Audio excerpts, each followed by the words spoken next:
Hey, hey, and welcome to session 73 of the Sphere of Power, investigating the ancient runes encircling the enigmatic Lake of Glass. Two kinds of buildings have been discovered. Though some are ruins of strewn rubble, while others are in almost pristine condition, they all seem to be either bathhouses or temples dedicated to different deities. What is most curious, however, is that each of the temples appears to be dedicated to gods and goddesses that are worshipped in many different parts of Faerun. Most of the temples are intact, though one that appeared dedicated to Tyche, the goddess of luck, was little more than a pile of broken and crumbled marble.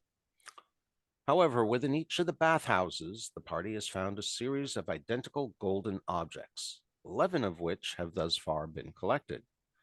Taken from the drain pipes in each of the now waterless pools buried beneath drifts of sand, were grates of pure gold measuring 18 inches by 8 inches by 1 inch, with Z-shaped tongues on each end that were obviously meant to interlock with each other end to end. There is a strong sense that more of these links are still to be found within the remaining runes, all of which at least half remain. And being a grammar Nazi that I am, I need to repudiate myself for using the wrong form of runes. Anyway, that being said, we now find ourselves, let's see, I'm going to reshare this image, which you guys may or may not already have up, but at least I know it'll pop up on the shared screen so that anyone that actually is watching this video can see what's going on. All right, so just as a reminder, if you look at the shared screen in Zoom, you'll see my mouse pointer so you can see what I am pointing at. So you came in on the skate boat, the cloud skates, through this northeastern passage here. We already lost someone, geez. And all right, so you parked the boat down here initially on the southeastern shore, but then we sent Varric up with the boat to the northern shore here up by these ruins. And he's been kind of watching the boat and hanging out while the rest of you have been exploring the area south of the Lake of Glass. And you hit up this building down over here, which I believe was actually the temple or the rune temple of Tyche. And then over here, oh, did we lose someone else or someone come back in? Oh, looks like everyone's here. What the hell? Okay, Zoom, stop misleading us.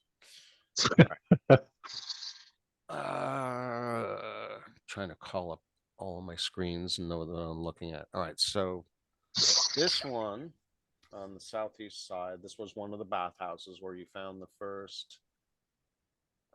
Let's see, how many are they?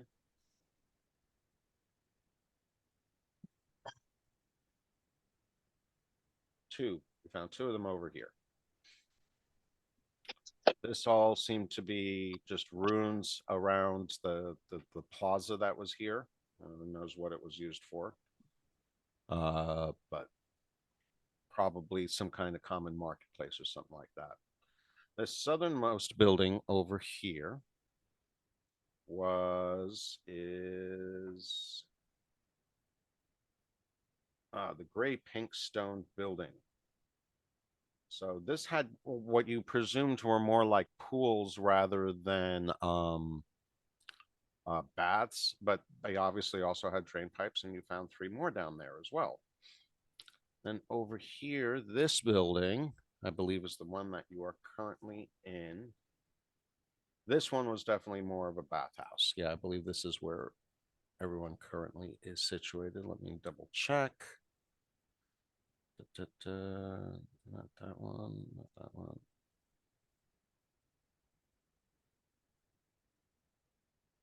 No, that's not the one you were in. Okay, so you had Just already in case anybody cares, I just found my hardware.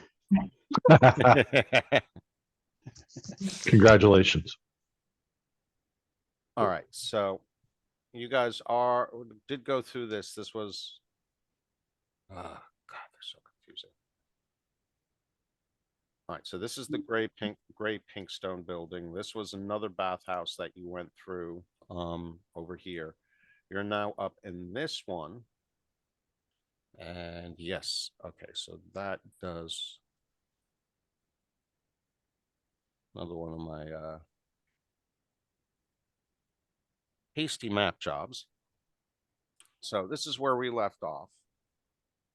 After you had dispatched 3 wraiths. And that's where we kind of ended it off. The wraiths. Killed 3, sent 1 packing. Yes, that's right. One got turned and just went far, far off into the distance. You are correct. Thank you. And you guys also had completed a search so that you found, I believe, 3 or 4 more.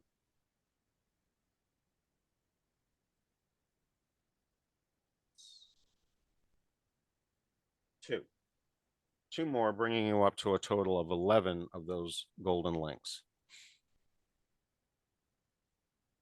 And that's when we found out we were going to be encumbered and set up the elaborate plan to go get Barrick, who was watching the boat. Thank you very much. Yes, for filling in that detail. So, and someone sent a message or something like that, right? Right, Jim? We sent over the sneaky archer. Oh, that's right. She flew over. So, okay. So, she went back over to the boat. You sailed the boat down to the shore. And I believe we spent about an hour or so reloading the boat, or at least we're going to say that you did. So are you keeping any of them on you, or are you putting all 11 of them onto the boat at this point? I think we're just storing them until we find we need them onto the boat. Okay. So in order to avoid encumbrance, and I'm not going to worry about minor details, but we do know they weigh 35 pounds apiece. So yeah, 11 of them is getting kind of heavy. So they are on the boat at this point. And we now have the whole group, the whole party regrouped at that one building closest to the shore. And we also did have a discussion about whether or not you felt the need to rest. And I believe the consensus is that you're ready to still continue on. Yeah, I think we're all still in pretty good shape. All right. So we're back to the overhead map. And to whence would you like to proceed?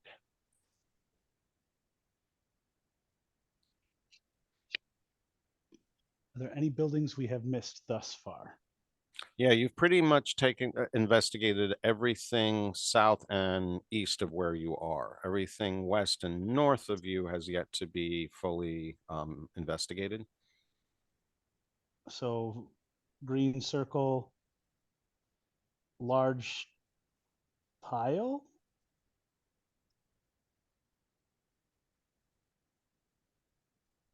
Okay, so yeah, where the blue arrow is, where we're sitting now. Yep. So yeah, the smaller structure southwest. Minecraft bed to the south. Yeah. Didn't we already hit that one? I don't know.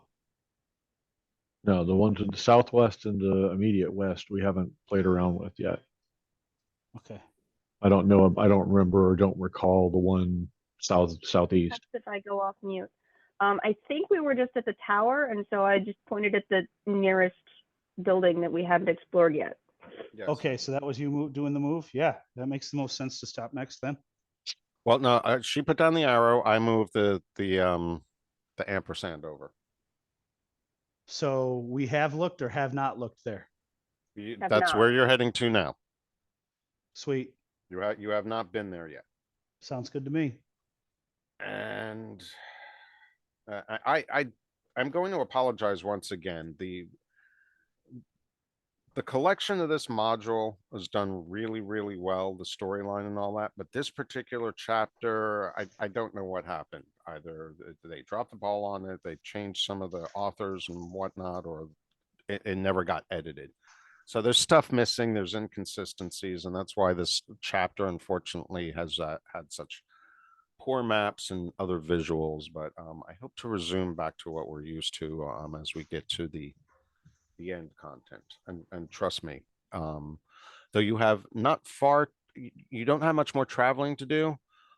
There's a lot more to do. Cool. All right, so Yeah. this building. An imposing facade of black stone abuts the esplanade halfway between the two city squares. That's going on, buddy. Its huge columns and archways stare out over the glass lake. A broad central doorway is formed by a gigantic arch, 40 feet broad at the base and 60 feet tall at the apex. The black mouth gapes at any who would dare enter. The back half of the building lies in ruins, only parts of the gilded domes remaining. High walls dominate the standing end, pierced by tall windows. A high vaulted roof partly covers the area, shrouding the ruins in gloom, and shafts of sunlight fall blaze like beacons. At the base of an outside wall, slate has been attached, extending from the floor to as high as a man can reach. Light streams onto a spot before it, and a swirl of dust the size of a man dances in the light.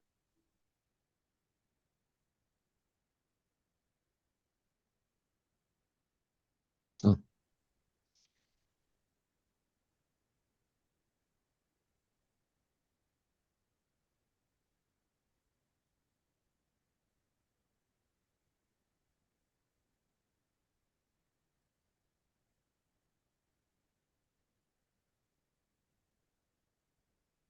Are we heading towards the? So yes, that is all the information I have to provide at this point, unless you choose to investigate or move.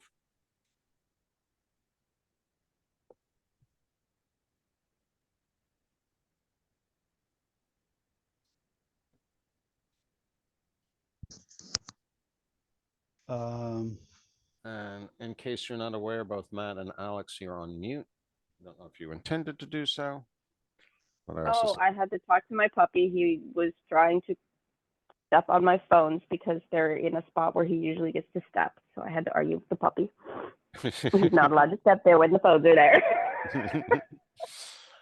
If you can get him to listen, more power to you. Hey, he did listen.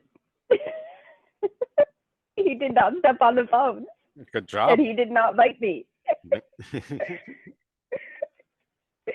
I'm attempting to reconnect to Fantasy Grants because my internet has decided that it doesn't want to play ball.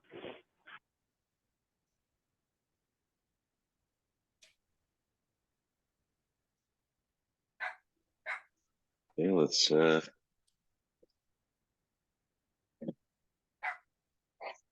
I guess there's Head only one towards- thing to Let me check. go let the right? monster in before he continues Yeah. to muck up the background. You want to rock, paper, scissors for Sure. who goes in? Throw in the weasel. All right, let's play. Let's just do high low, Maddie. Roll a 6 and do high low. High goes in or doesn't go in. High goes in. High goes in. All right, roll a Okay. 6. A D6. Dang it. Let's see your roll. Maybe we tie. I can't roll. Oh, I'll I roll can for do a you. live roll. I got let's see if 5. I can set as active PC. Hold on. Ready? I will. Okay. Okay, I'm going in. I'm gonna go investigate the. I don't know. I Desk. don't know. Fekish got a 1. I did. And he insisted on rolling, but okay. I was gonna so, roll. I was gonna roll for him. So considering he can't roll, so okay. All right. So Haig is the one going in. We were Yeah. going high in. Is that correct? Yeah, I'm going in. I'm gonna go. I'm inspecting the pillar. You're inspecting the pillar. I will Okay. be following him for emotional support. Sweet. Good guy.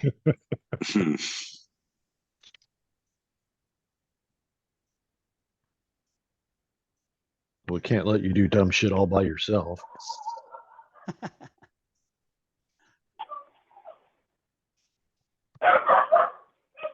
Kill it.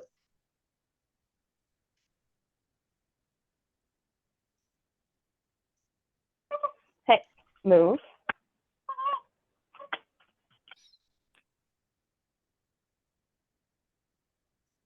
Um, it's kind of hard to discern what this place was actually meant for.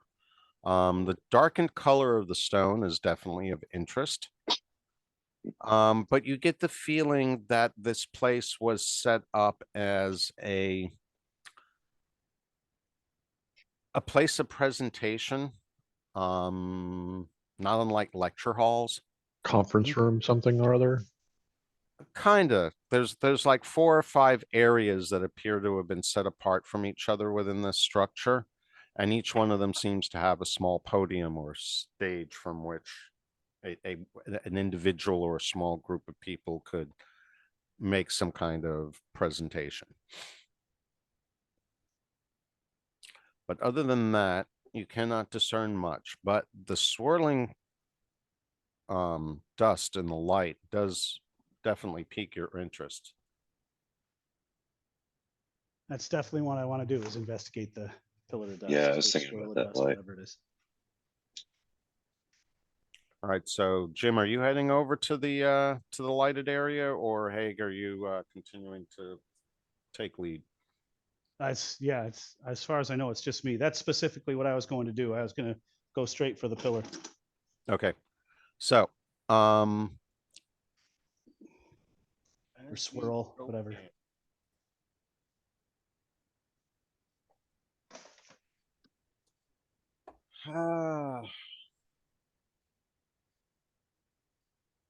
All right, Dan, I need you to make a wisdom save, please. Oh boy. You're good at You, this. you don't have to roll it in the tower. Okay. Come on, baby.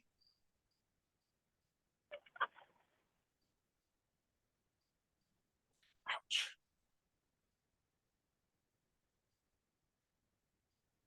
All right, well, I'm not going to tell you by how much you missed it, but as you walk in, and for the rest of you, please keep in mind, this description is solely for him at the moment. I will point out what the rest of you observe. But as you walk underneath the archway and into the ruins of this building, and you're looking at the lighted area where the sand and the dust are dancing around, you make out the shape of it appears to be a very roughly shaped object of a man. Not quite cohesive, not quite there, but there's undeniably a man sitting there with one arm raised, not in an attacking gesture, but in more of a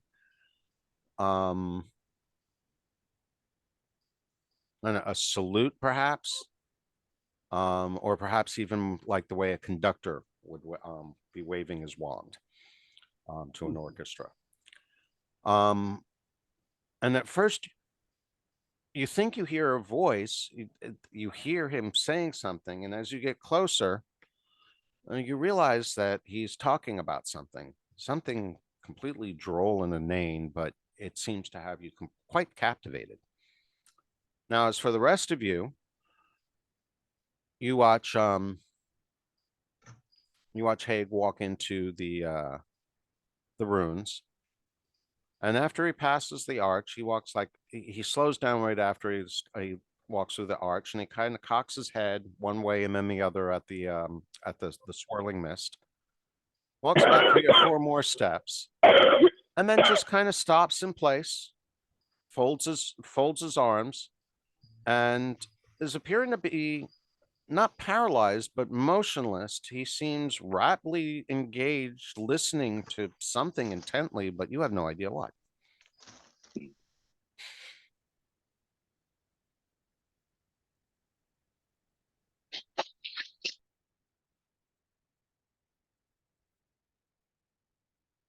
What's he saying? What's well, he's talking about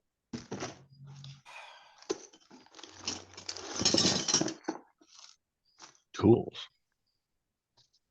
He's lecturing about something that seems very academic and very boring.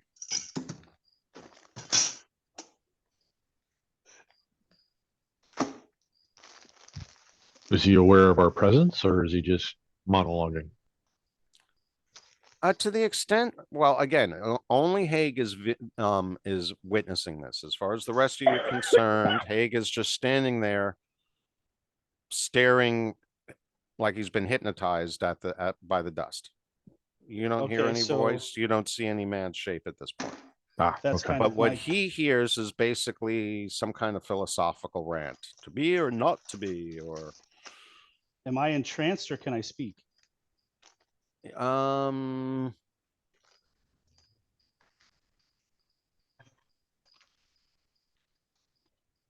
no, mesmerized and fall into a deep sleep.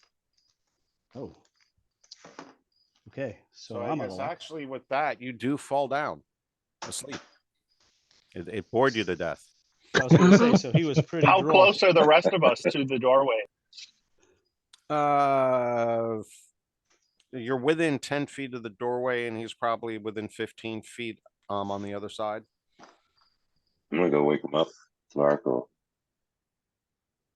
be like, what the hell? Try and go wake him up. Or see what's wrong with him, If- obviously, because he just fell over. Yeah, if nothing is attacking him or anything like that, Redreth would definitely step through too to see what's wrong.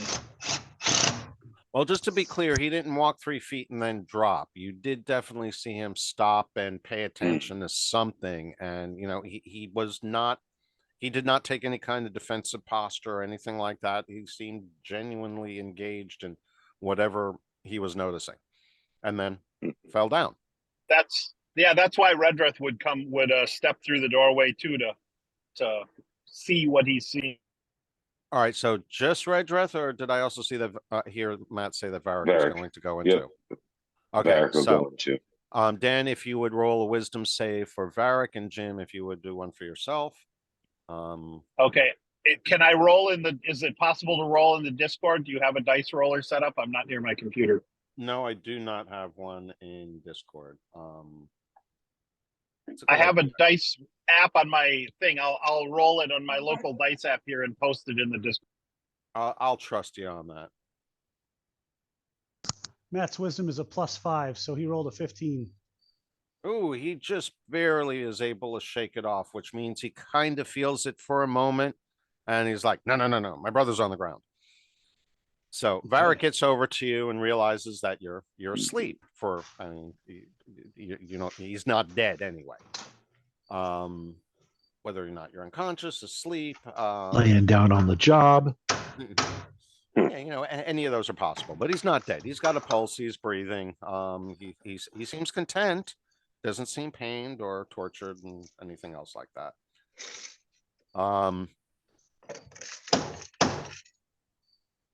But yeah, you can't wake him up though.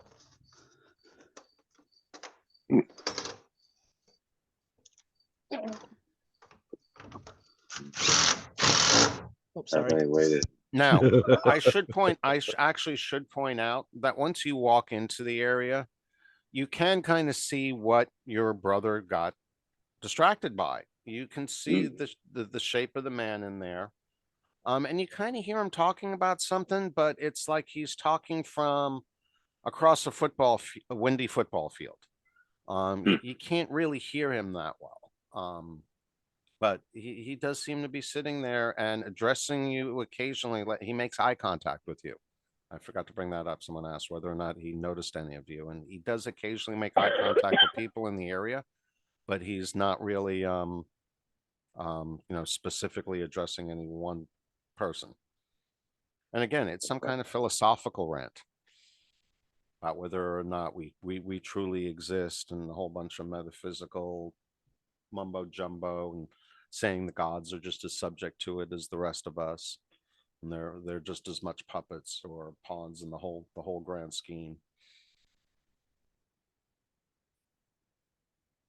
Interesting.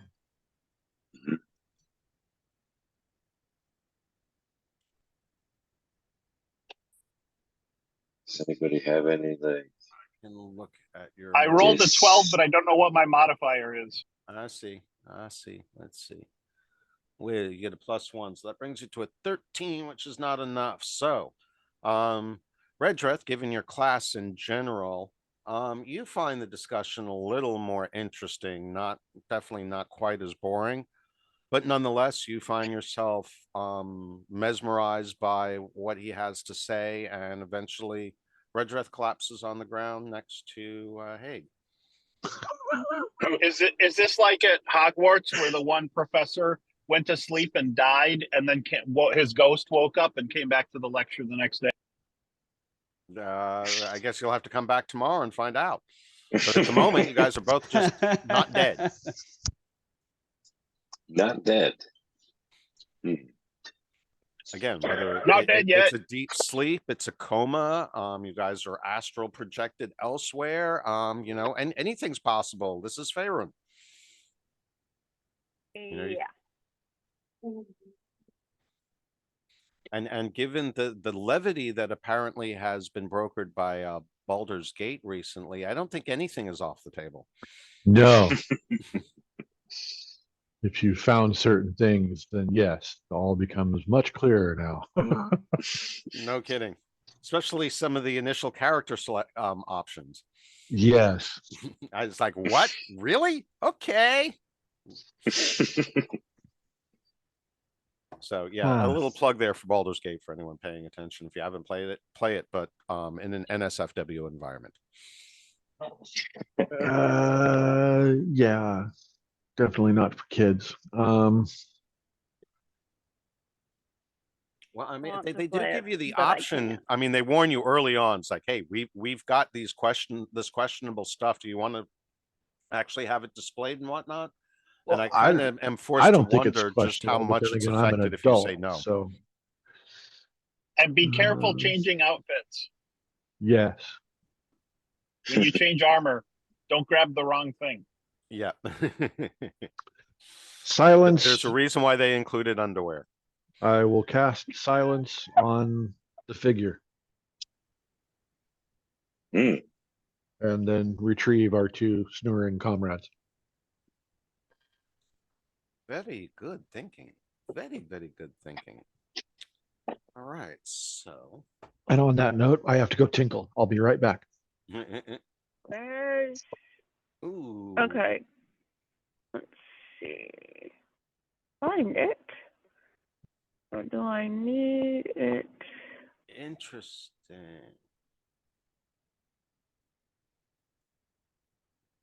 How should I handle that? All right, I think I'm gonna have to have Fekish do a charisma roll. I don't think he'll mind if I do it in his absence.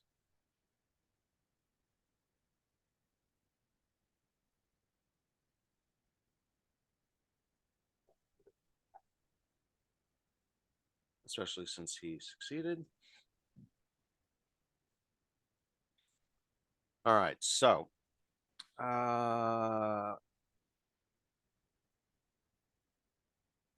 ooh, I jumped the gun on that. Bad DM, bad DM. All right, well, I'm not going to punish you guys for that. Technically, he wouldn't have known to cast silence until he actually went in there, and so he should have done a save in the first place. So I actually am going to have him. I thought he did. Did he? Yeah, I thought he did. He got a 15. Fekish? I thought so. I thought only 3 people went in. Redress, Haig, and Fekish. I thought Barrick went in. Or maybe it was Yes. Varric and not Haig. Yes. Yeah, it was very. It was Varric that went in. So when Albie returns, we'll have to have him roll a save. He's a cleric. I don't think that's going to be a problem, but just to make sure he doesn't foobar it. Every time she's done it, I don't like. All the neighbors and go shit out and voted it. Dig it. Go, Mom.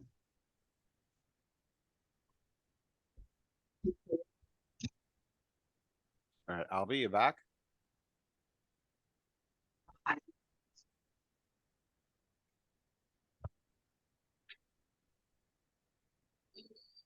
All right. All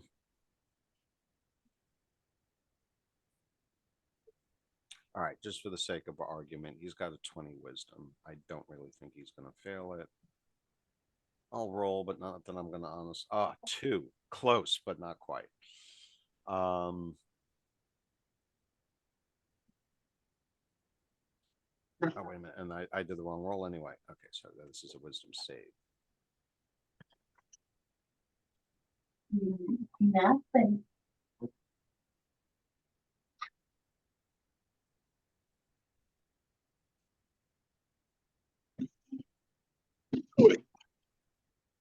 All right, you back? Yes. Okay, you've got to do a wisdom save before you walked in Oh. into the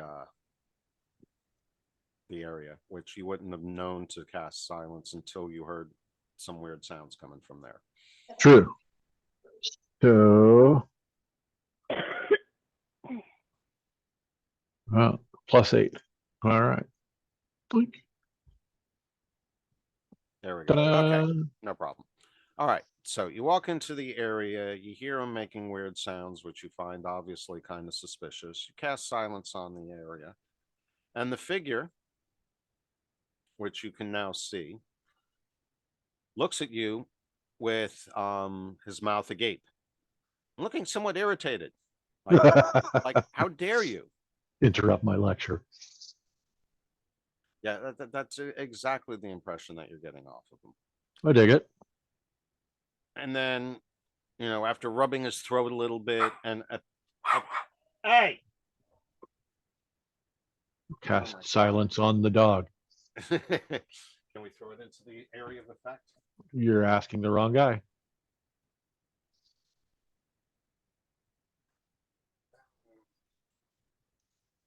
That could have been very interesting. Not you two. Don't start. Cats are as bad as the dogs, I swear. Cat actually instigated that, by the way. Yeah, no comment. All right. So he rubs his throat a little bit. He looks like he's, I don't know, maybe like an opera singer trying to clear his throat. Obviously with no sound coming from it, but and he's still very incorporeal, but you can make out shapes and whatnot of them.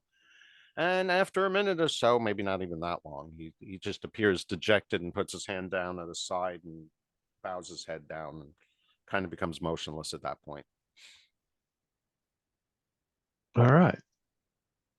So, anything else interesting in the room other than our new silent friend as I am investigating while dragging the two of them out? Or trying to, anyway. No, there does not appear to be anything else interesting in the area. I mean, you guys can always do a investigation check if you want to take a look more. I'll help you drag him out. Cool. Yeah, let's go ahead and do investigation checks while we're here and then see if there's anything other than that and boogie on out once these two wake up. Well, once you cast the silence spell, Varric's able to wake up his brother, and then presumably Redruth should be easy to wake up as well. Cool.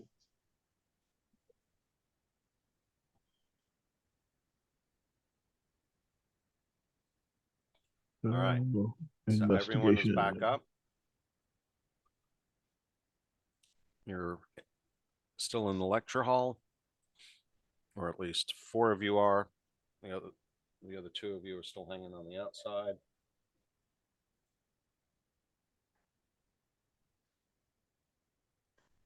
I know it's just the way Alex likes it. Has Redruth woken up yet? Well, even if Varric doesn't pay any attention to you, yeah, you will come out of the slumber once the silence spell is cast. So you might be a little bit behind him, but yeah, you're waking up.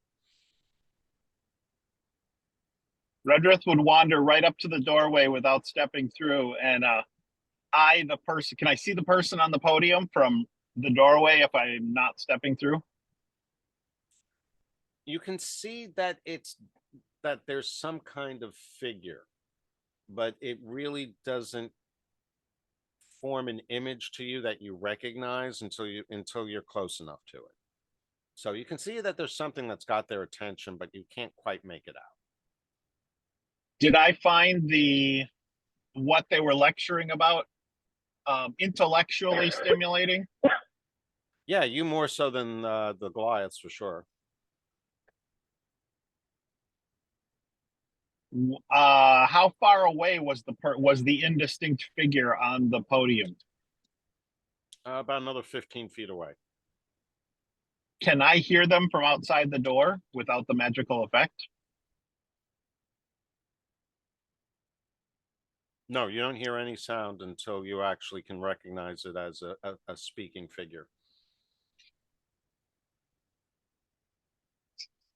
And at this point, he's not speaking anymore. Now, but the dust is still dancing in the light. That still is visible. And the other thing that's really interesting too is that what time is it, guys? Our time or your time or here time? In No, game, in the game, the timestamp that I have is like 12:47 a.m. So middle of the night. And yet there is a light.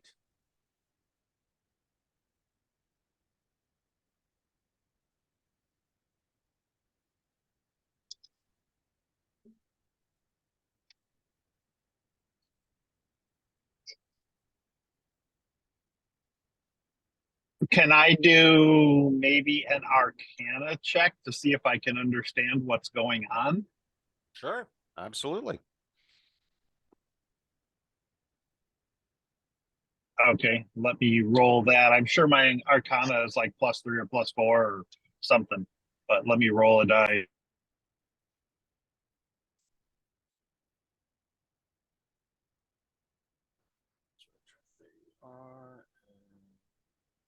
Skills +7.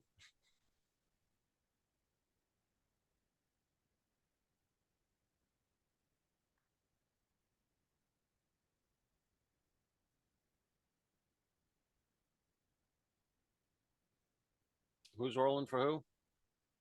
Am I looking in Discord? Am I looking on? Where am I looking for dice rolls? I already rolled an investigation check, but rolled a 10.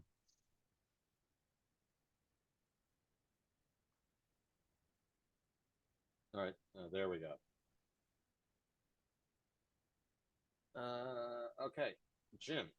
I rolled a 3, so that's not going to help much. Actually, with the +7, it helps enough. And what you recognize is that on a couple of the walls, the standing walls or the walls that are still remaining, the carvings have been faceted in such a way that the moonlight apparently refracts or bounces off of about 3 or maybe 4 surfaces well above you that all focus back down onto the pedestal. And no matter where the moon is in the sky, and presumably the sun as well, that area will continue to be lit because of the way of the angle of those facets. And you find that incredibly interesting because, quite honestly, it's a very unique and reliable form of lighting without requiring any burning. I'm just mumbling fascinating to myself as I'm tracing the lines of all the reflections.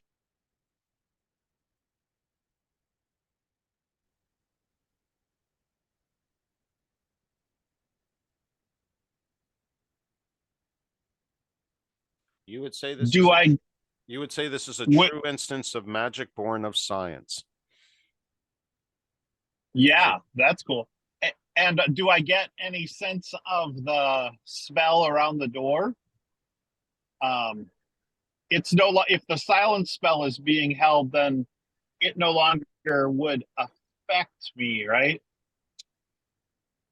The silence, if you enter the area of effect, you're going to be silenced. No, that's not what I'm asking. I'm saying that the silence is over the guy on the pedestal, so I can step in the room without being magically affected by it, right? Silence is a 20-foot radius, isn't it? I believe I so. think so. Yeah, so that means it would extend 5 feet outside the arch. Yeah, that's okay. I just want to step through and examine the doorway and see if there are any inscriptions or anything that are casting that spell, the entrancing, enthralling spell, as people walk through the doorway. That seemed to be You're getting a little choppy there, unfortunately, but you don't notice any inscriptions on any of the stonework that's left. If there were any, they've since been blasted away. These ruins are in slightly better shape than some of the other ones that you've been to around this area, but there's still obviously a lot of wear and tear. Some areas have already collapsed, but there are still standing structures, including the walls that seem to be pivoting the light onto that pedestal or a podium. But going back to the earlier comment, yeah, there's something about this building that just makes sense from a physical perspective. This is magic born from science in the sense that you could see anyone who understood it could reproduce it without having any magical ability whatsoever.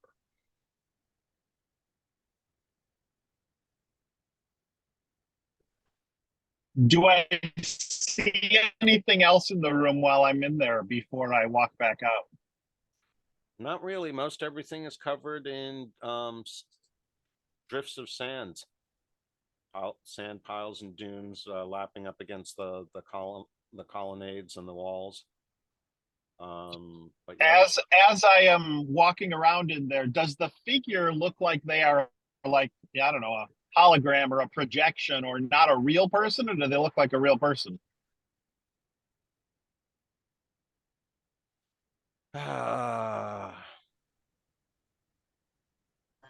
If they look like a real person, you've seen the Spider-Man movies with Sandman, right?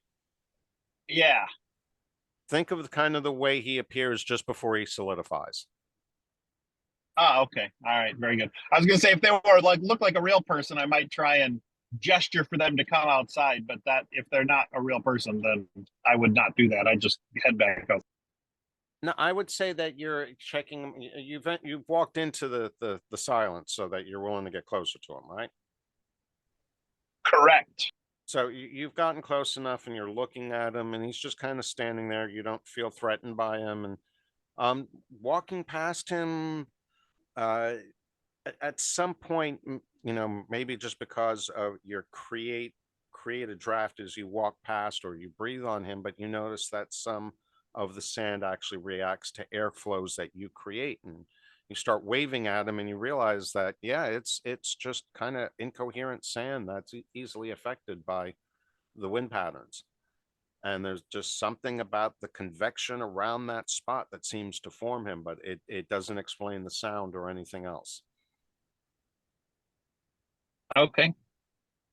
I walk out and basically shrug to the rest of the group. Actually, I'm going to have you do a straight up intelligence check on this and see if you can connect, if Redruth can connect the dots, because he would if anyone could. Okay, let me try that. Hang on a sec. It just takes me a minute to switch apps and roll it and then put it in the Discord. So just a sec. Actually, Fekish, you should also do a wisdom check. Another one, please.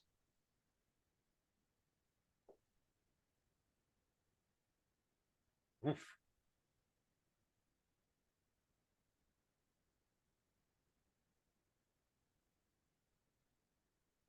Yeah, and you're in the area too. So actually you don't have to worry, Jim. Fekish kind of figures out that this is some kind of non-aggressive undead spirit. Interesting.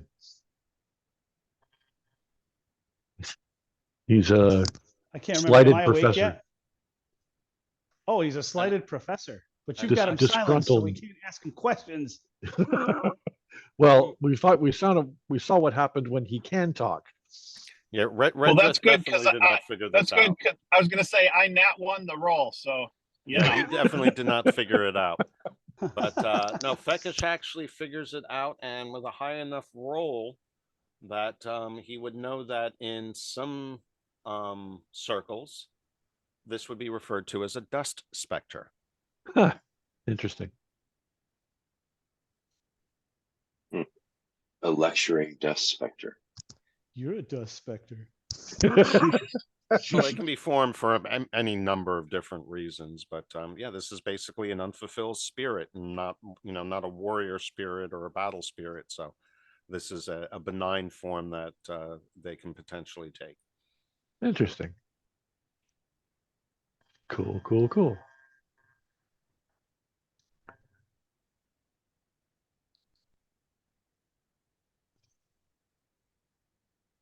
And I should point out, as Redreth is kind of poking around him, he's not completely unresponsive. He kind of like looks up at him and like looks very disappointed that he can't speak. He's just really dejected and doesn't feel like interacting. He's withdrawn. That's the word. Well, maybe if his lectures weren't so boring. Oh, they do a really bad pun in here, but I'm not going to reveal that quite yet. Well, having sat through some of those types of lectures, yeah, I get it.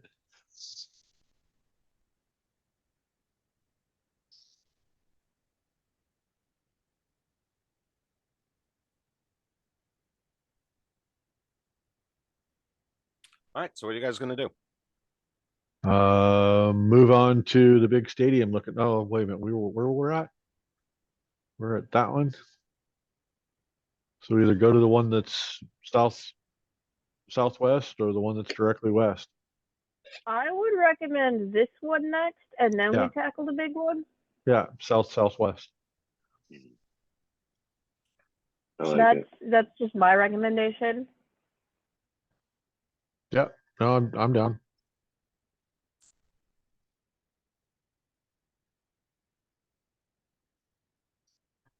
All right.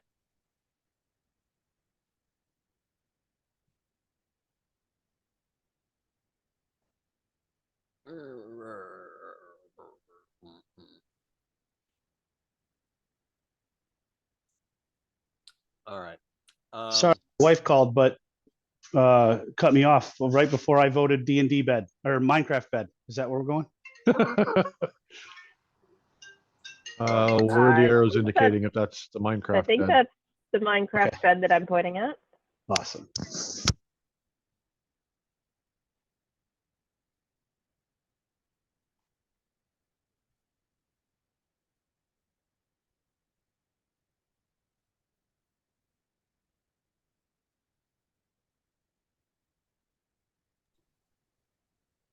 All right, so let me advance the clock a little bit because you guys have spent a little bit of time in here.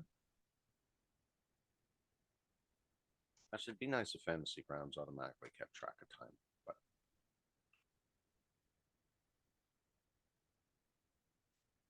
and then 2 more minutes to get over there. All right, so as you approach this building, and again, I'm going to apologize. This is one of these times I'm going to have to ad hoc.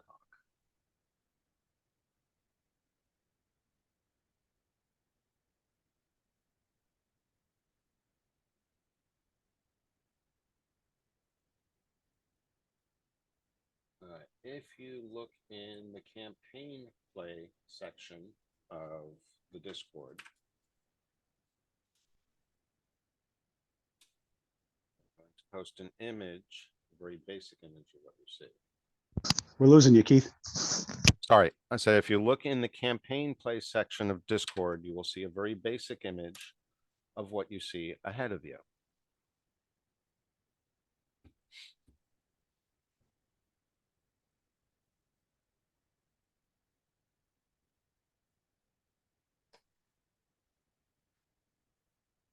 Well, all right then.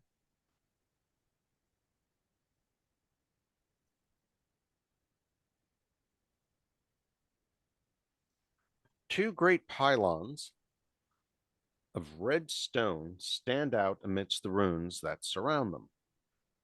On each of the stone pylons that forms the gateway to this temple are inscribed gigantic human eyes that stare outward. Unlike any other building or ruin in this cursed city, this temple has a band of clear ground around it as though nothing can approach it. As the opening between the pylons is inspected, the eyes seem to look within the soul, searching for reason to be destructive. Within the gate can be seen a wall topped with pillars and a room beyond.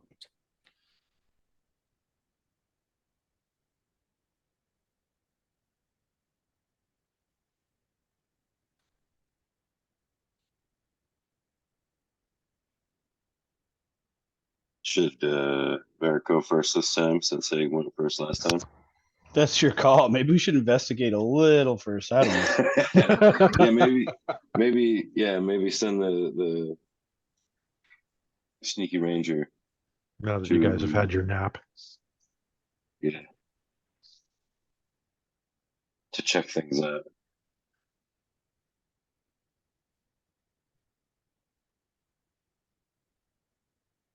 She's taking a nap. The puppy ate her.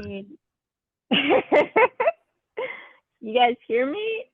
Or Yeah. That's right. We can hear you. okay, Oh, we good. can, yeah. So Zoom is misbehaving.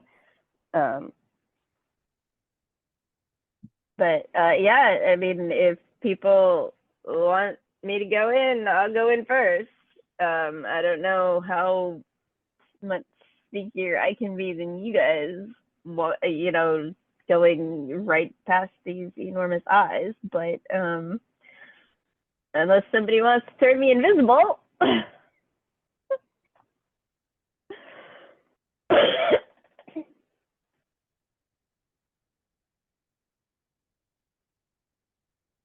But I can attempt.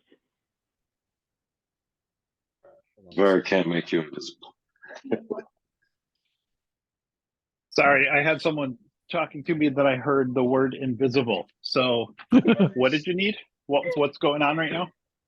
They're trying to we're trying to get past these eyes without having them, you know, evaluate us and burn us before we get close. And somebody suggested sending in the sneaky flying one, and I said the sneaky flying one is happy to go in, but I'm not sure how much sneakier going past these eyes I can be than anybody else unless somebody wants to turn me invisible. What do they do when are they watching us as we come in? Or They appear to be watching us as we approach. So I have to get past them. And we'll say about now, you're about 80 feet away from them, and looking at them, they give you an uneasy feeling. Kind of like So- walking past a painting that you're sure is looking at you, but you just know it can't be. It's like the busts in the Haunted Mansion at Disneyland. Mm-hmm. Yeah, things like that. So do we I need to could- fly? not necessarily, but it does give us another. It does give us another advantage of, you know, we're not, you know, making footsteps. But so I could attempt to find another entrance, but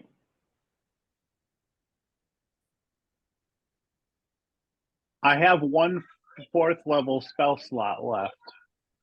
So I can do it once, or I can do a dimension door up to 500 feet away. I also Okay. have the Odaluk's resilient sphere too. okay. Alex, So is in Kaylee, that case, Alex, is Kaylee flying at the moment? she ever since she found this ring, she prefers not to Hasn't walk. touched ground. She And how- touches and- down only long enough to reactivate the spell. How far up do you hover usually? Most of the time, just like I'm thinking like no more than an inch off the ground. Most of the time, just Okay. enough to not leave footprints. That spiritual glide type feel, right? Yeah, just enough to not actually make footsteps. Okay, gotcha. But she's also happy to, fly up over things and, get really high because flying is fun. Yeah, absolutely. I don't disagree.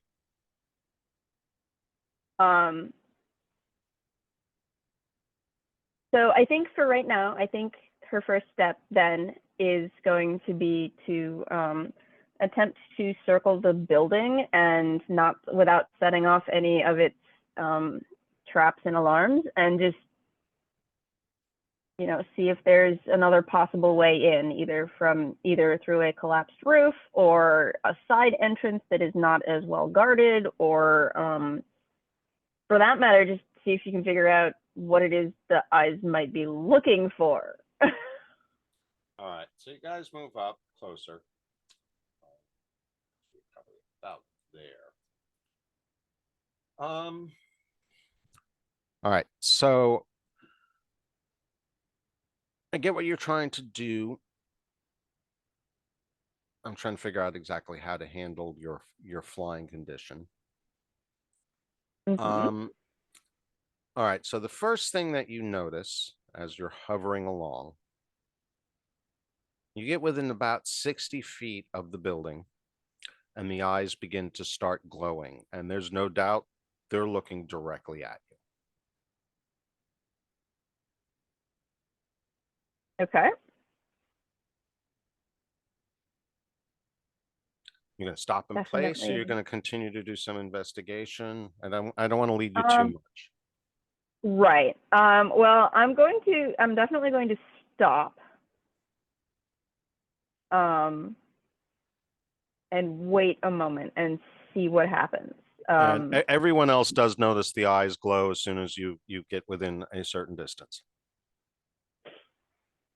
So definitely stop and wait and see, but definitely also ready to launch myself in other directions in case it decides to start firing at me. Because I don't know what it wants.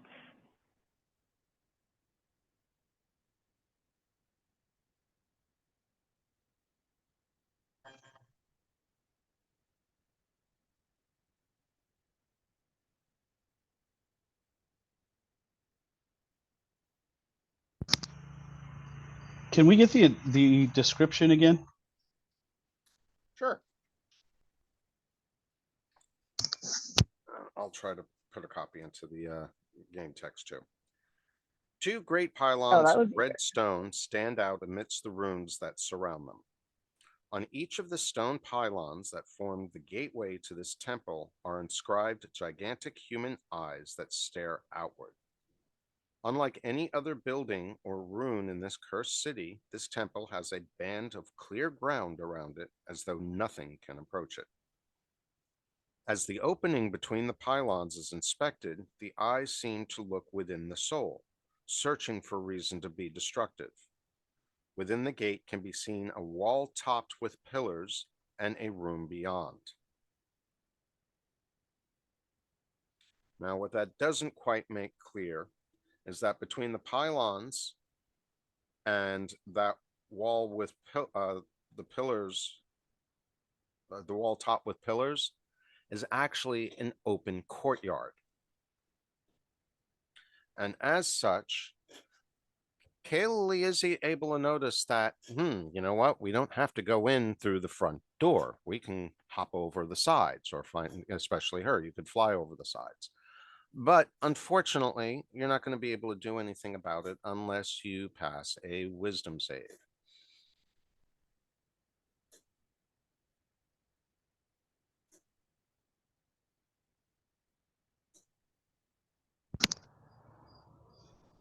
And are you connected at the moment, Alex? Are you able to do a roll?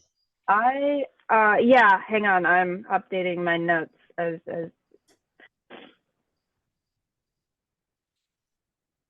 Oh, and one other thing. My apologies, but this would be apparent to all of you. So, all right. So all of you see the light glow, or the eyes start glowing as soon as she comes in range. She gets the feeling that they're looking directly at her. each of you get the sensation or sense that they are both looking directly at her, not at any of you. However, all of you feel a sensation that is not subtle. Your mind is being probed. You can Okay. feel something going through your thoughts, your memories. So I'm going to turn to Matt. And obviously some of this is going to be person to person, not player to player, or player to player, not character to character. Okay. Matt, Booze in Super Mario. Yeah. Does Kael'Eli Yeah. have to be looking at the pillars to make eye contact? So I'm going to walk up like close to the pillars to get their attention. And I'm going to like walk around in like weird. I'm not going to cross the threshold, but I'm going to keep my head down. I'm going to look at them. I'm going to keep my head down. I'm going to walk with like my left shoulder and like walk in between them and see if like the one at my back looks at me. You see what I'm saying? Oh yeah, Like if absolutely. if I'm looking at the right one, does the one at my back look at me too? I'm going to see if it's a consciousness. It's like a Does that weeping make angel. either that, and then if this doesn't work, I'm wondering if I mean, Gosh, I don't we're know. like we still haven't gotten that close. We're like 60 feet away. Correct. But right. I am going to point out something. So first of all, you definitely get you would be deserving of an inspiration point. And I'm going to alter your perception for a moment, or your how you move forward, because you would probably do so. Brilliant thinking of walking backwards without looking at the eyes. You were able to walk backwards, and in doing so, you, without seeing the eyes, you immediately don't feel the mind probe. And you're like, oh, wait a minute. And so No you walk way. backwards, you see that you're able to proceed beyond where Kael'Eli is, and you think about to looking at the eyes, and then you're like, no, don't look at the eyes, just keep going. So you can stop, but you make a decision not to look back at the eyes. Yeah, I'm keeping my eyes down. I'm keeping my eyes down and Down or forward towards the rest of the party, but not looking at the building. well, if I notice that the one at my left, if I got my left shoulder towards the posts and the one at my back isn't looking, yeah, I'll turn the rest of my back. And if Matt tells me that they're not looking at me anymore, then I'm gonna keep walking backwards slowly while looking at the ground and not make eye contact. 100%. And you are able to proceed safely into the courtyard. Booyah! It's a boo. Very, very good job. Excellent. Yeah. Excellent problem solving. Oh yeah, dude. Awesome. It's a shame you don't have any inspiration slots available. Dang it. I'm actually looking at what, 3 of you, and you all got max inspiration. So yeah, start using some of those inspiration points, people. Yeah, no kidding. I always forget about them until like death saves or something. And did you get my wisdom save? Yes, I did, and you are doing just fine at the Okay. moment. You can feel it probing you, but Right. you're able to enter the area without any ill effect. Okay.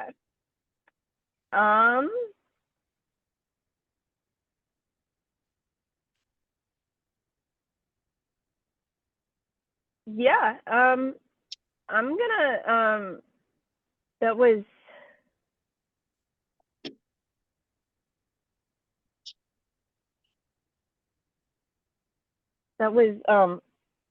Haig who walked backwards, or was that Yeah, Hank did. Yeah. okay?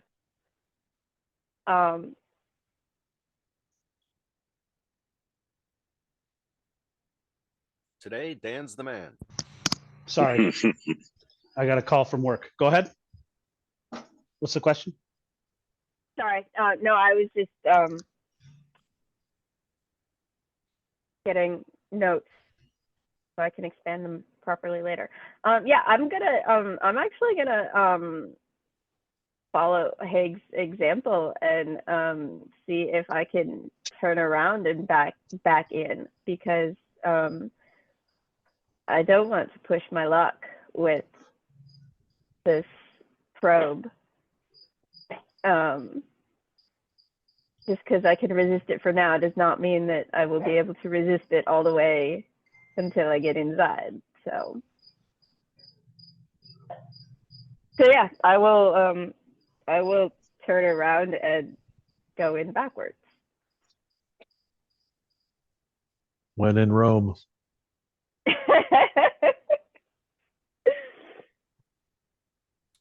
Well, there might be a small issue here. Yes, I'm sure there is. So you're proceeding backwards at this point, correct? Yep. Following in the example that Haig has managed to Losing provide. your audio, Keith.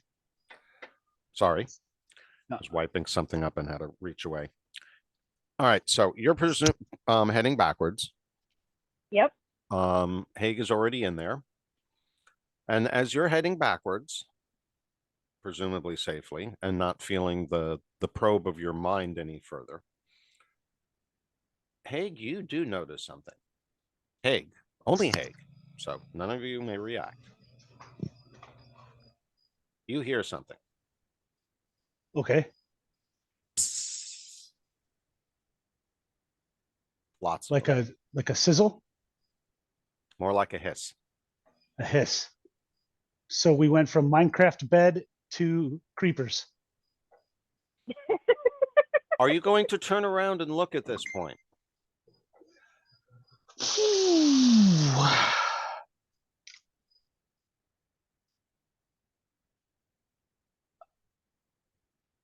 No, I'm just going to stop moving and I'm going to listen again, see if I hear another one. Oh, you hear a lot of them. A lot of them? Mm-hmm. Okay, then I will And Indiana you are now Jones very hearing, like, slowly. you're now hearing like thump. Had to be snakes. Okay. I'm going to slowly. Am I past the let's see. eyes? Your brother was watching you in the eyes in order to see whether or not the eyes were looking at you, right? Hmm. Yes. All right. So, Varric, what you notice behind him is as he enters into the courtyard and passes beyond the eyes, as soon as that happens, you start noticing something from the tops of the columns that are behind him. And let's see, how far is that? I don't think you'll be able to actually tell the distance, but yeah, it looks like probably about 15, 20, maybe 25 feet behind your brother. Snakes begin pouring out of the walls. Nice. Lots of them. And they're dropping Fireball. onto the floor, which is the thumps that he's hearing. And needless to say, there's the hissing. No rattles. No rattles. So, like I said, we'll do the slow Indiana Jones turn and go. What is it? Asps. Well, no, he doesn't say what they are. He just goes. Those Snakes. are He says exactly what they snakes. Why are, did it though. have to be snakes? Snakes. Why did it have to be snakes? They are asps, though. So again, right on the money. Well, the Fireball. the culture of the whatever the atmosphere of the module would definitely say asps anyway. And I think his line was "Asps, very dangerous. What- You go what- first." What year was I Raiders? don't know, Jim. I'll sit here for a minute and let them collect, and then I'll drop to the ground when you're ready. If you want to do it that way. Raiders was before 87, wasn't it? Oh gosh, gotta be Yes, right around Raiders. there. Raiders was like 81 or 82. Yeah. Okay. So yes, they could be borrowing some inspiration from Raiders of the Lost Ark. This would only be about 5 years later. Oh. Maybe not even that much. The compilation was 5 years later. So yeah, maybe the module was written shortly after someone watched Raiders of the Lost Ark.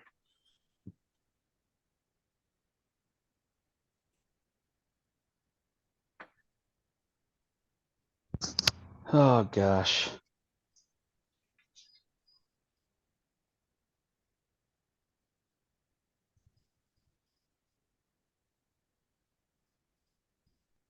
So Redriff's So, gonna are moonwalk they in Doing and in cast a response to fireball. this? are they aggressive to me? I think the moonwalk is a must. Dan, was that you that asked if they're aggressive to you? Yes. Are they coming Um, to attack me, or are they? No, they don't seem to be coming directly at you, but they do appear to be clustering around the gateway to the room, to the roofed room beyond the pillars. So if you're looking at the little diagram that I put into Discord, they're coming down the pillars and all clustering around the opening to what is number 3. And they're not stopping? They're definitely assuming a defensive posture, but they're also filling in and they're getting close. And, like I said, they're not directly attacking you or lunging at you, but they're also in guard mode. They're in guard mode of the gate. They're asps, so they're only about 2 inches tall. I mean, they could lunge upward, I guess. How many are there? I mean, they're just going to More than you can count. more than I can count, and they're working. So this is a time. Okay, if it's a timed thing and they're working towards the gate, I'm going to run for the gate before they get too many. Come on, be the right thing to do.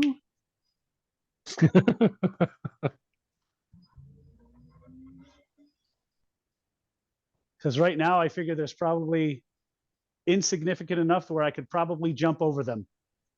But that's not going to stay the case for long.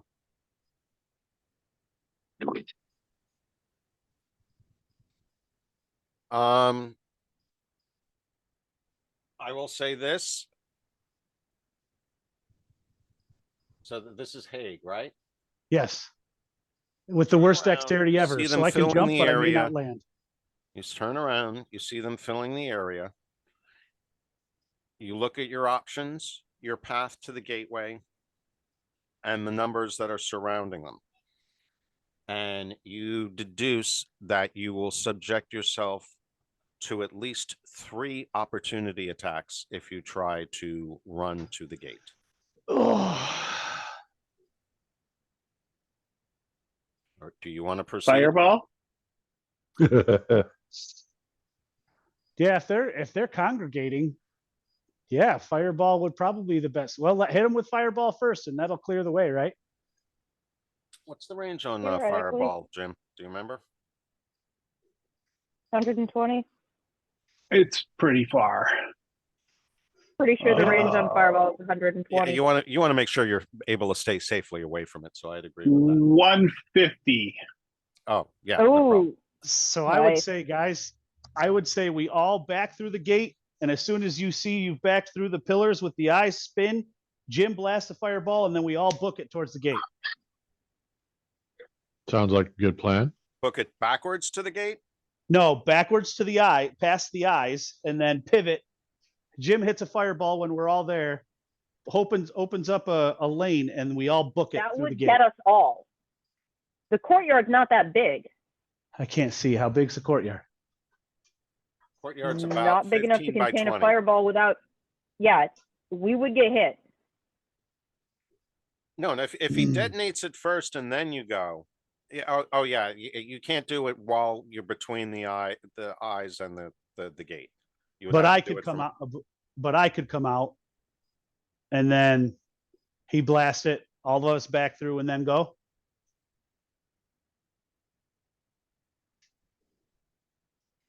I dig it. You might be caught up in it though. Yeah. And you do Caught up have in the fireball? advantage that it's a courtyard, so it's not going to all be forced out towards you. Some of that's what I it was will thinking. go up, but you are also in the only lateral outlet.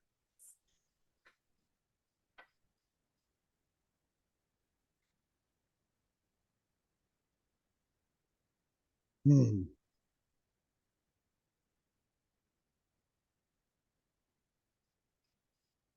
Yeah. So the best time to do a fireball for the least amount of damage to the party would be right about now before anyone else gets in the courtyard.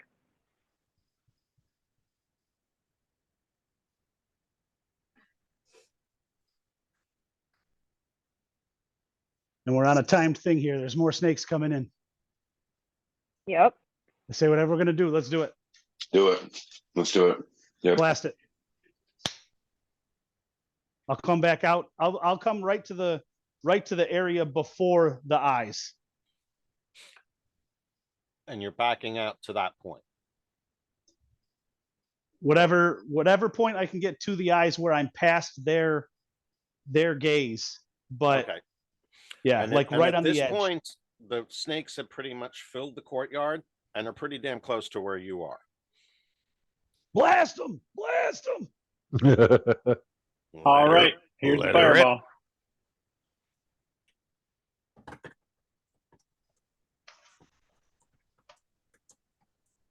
So they have a DC 15 dex save that they have to make, or they take this much damage. 29 Not bad. points of damage. Or they take half damage, correct? Correct. Correct.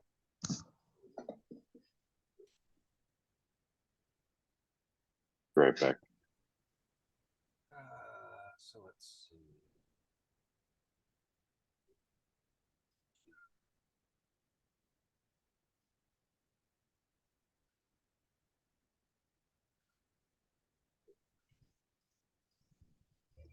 And if there is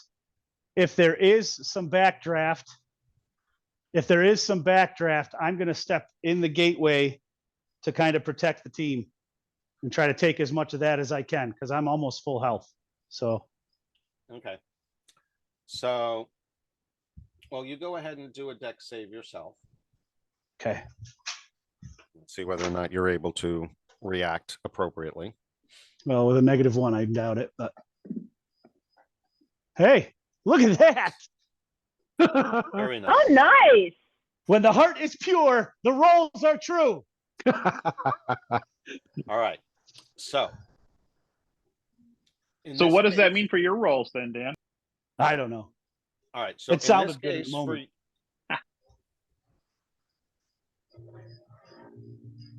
Oh wait. I'm getting confused. All right. So that's Haig, who is still. You're still in the area. Yeah, that's right. You didn't come out. It didn't Red come Dress out. backed up. So by now, honestly, those snakes would have reached Haig and probably have begun. Losing attacking. your audio, Keith. All right. So by now, the snakes would have reached Haig, but not before Redreth would have had a chance to get off the fireball. So the fireball goes off. Haig makes a dive. Timing is touchy, but I'm not going to give the snakes a bunch of opportunity attacks while they're barbecuing. Haig, you are still going to take half damage from that, so you're going to take 14 points of damage Okay. because you are definitely in the courtyard. Redreth, I want you to also make a dex save too, please.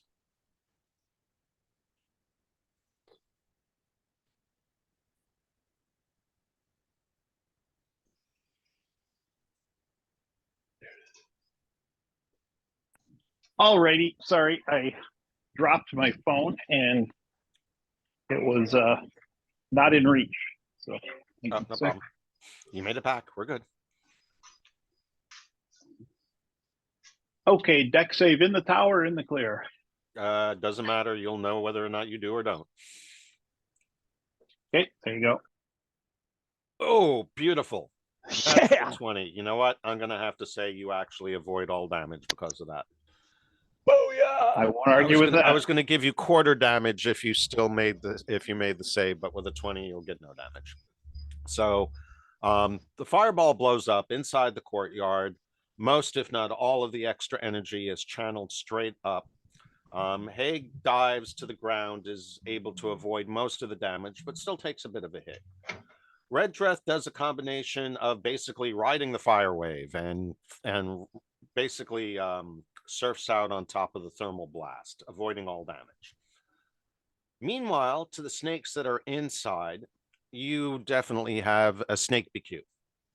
A lot have died, but not all of them. You would say roughly a third of what was in the courtyard are still squirming with health left to them.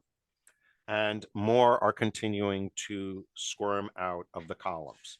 It is becoming very apparent you will not be able to keep up with the production level to get past them. Oh, it was worth a shot, but we're going to have a definitely good dinner.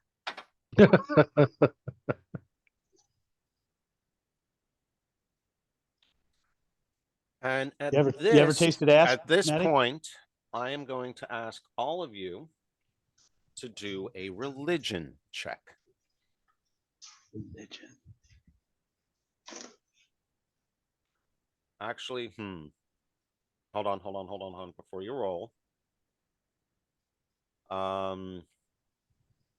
Redreth and Haig, you get a +5 to your religion check. Awesome. To my what check? Religion check Religion. because of where you are. Ooh.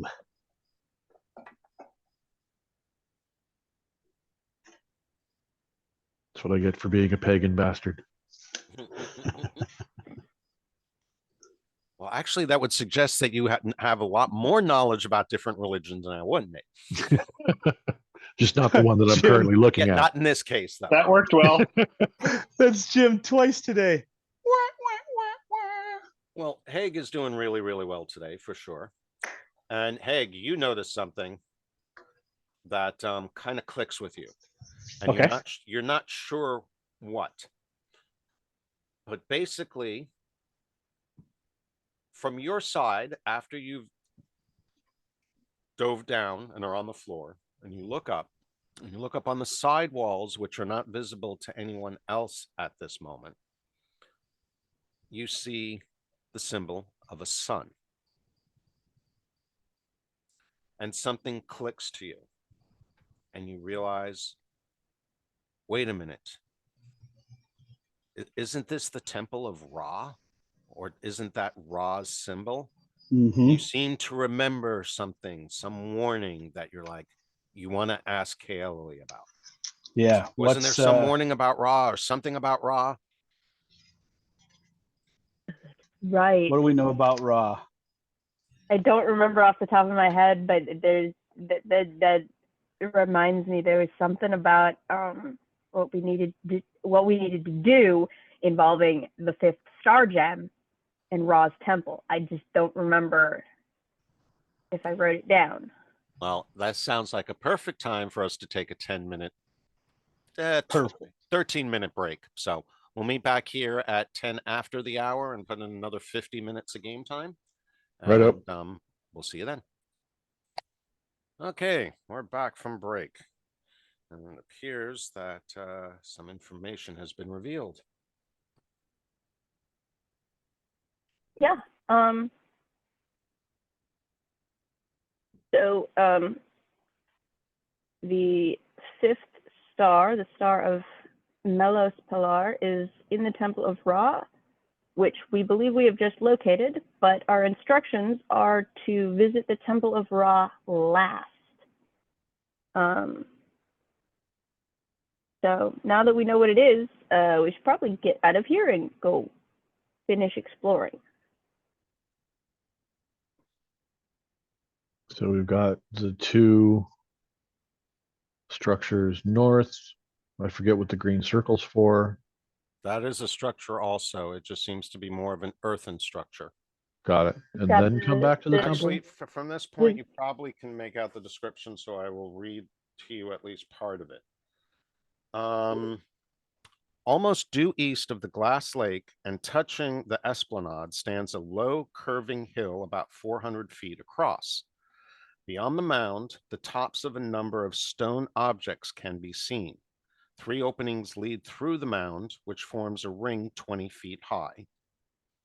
A space of 30 feet separates this ring from a second mound, which forms an inner ring also 20 feet high. A single opening leads through the inner ring, and that is aligned so that, not that you would see it from where you are, but it is aligned so that a passageway leads from the esplanade through both rings.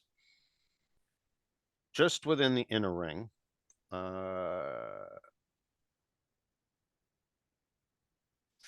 you'd see part of this, probably not all of it, but I'm going to read it anyway.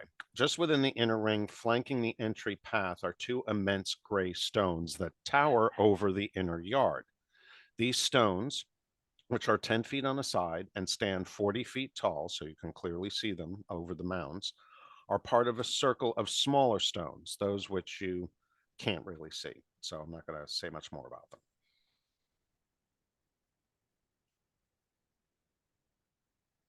So it looks like some kind of basically Stonehenge type construction surrounded by berms of circular earth with gaps in between them at varying angles, forming a Sorry, large I always think of circular Eddie structure. Izzard and do you have a henge? All right, so Alex, is that you drawing the arrows on there? Yep. Okay, so that last one you just added is referring to the structure I just described. Yep. And I guess distance make good number indicators. Well, no, you made both of those 208 feet long. That don't help. All right, how much of this large one would you see from where you are? Presumably a good portion of it, but let's take a look at it. No, that's the region, temple. Which one is this one? No, I can make that one shorter. right. There we go. I think they all have different numbers on them now.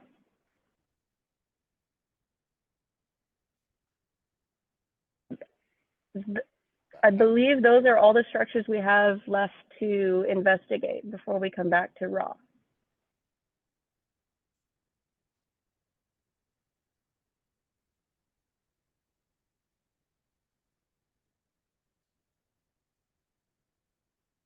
Looks about right. All right, so where are we going to next? Which area are you checking out quickly? The big one that's closest to you basically looks like very dilapidated ruins of what was probably some kind of coliseum or sporting area.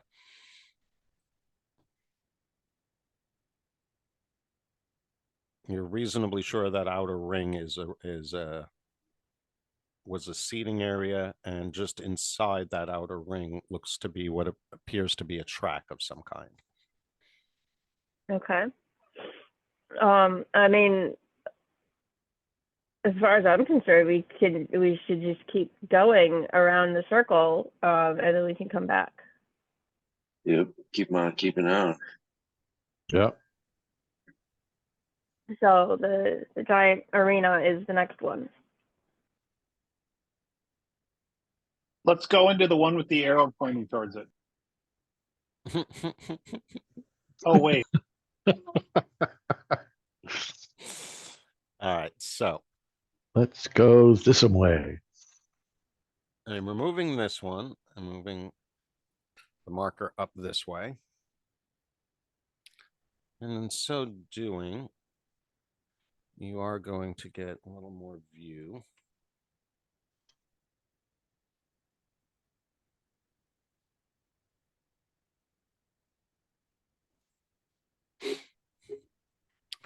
And this one really doesn't have too much left to it. There's a couple of collapsed colonnades. As I described, there appears to be a track area in the center. You're guessing it actually was probably well manicured turf at one point. There's you see the sand is held together more, and it's because you actually find that there are some old root structures still in the soil there that apparently haven't decayed because of the lack of moisture. But other than that, there's probably not too much to be seen here. Do we want to take time to search for more of those? Oh, I will point out Golden the Street? art. For those of you who are aware of the differences in columnar architecture, these are Roman columns. Okay. Dig it.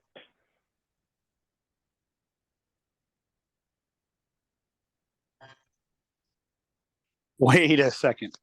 Roman pillaging in the Egyptian style? This doesn't make any sense. Perfect sense. Well, we've pointed out that you've come across Greek, Egyptian, and Celtic temples already. Yeah, but it also makes perfect sense that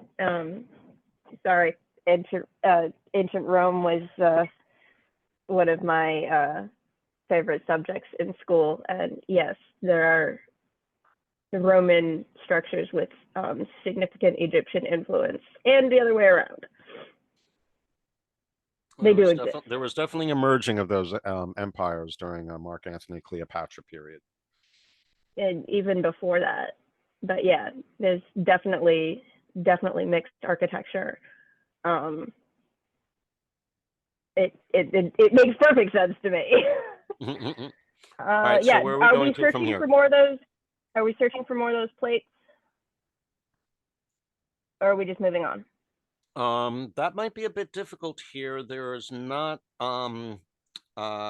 cavities of filled sand the way there are in other places. As I said, Right. this sand, the ground here, first of all, it's paved on the outside, and on the inside, it's very much not matted down with dried vegetation. Okay.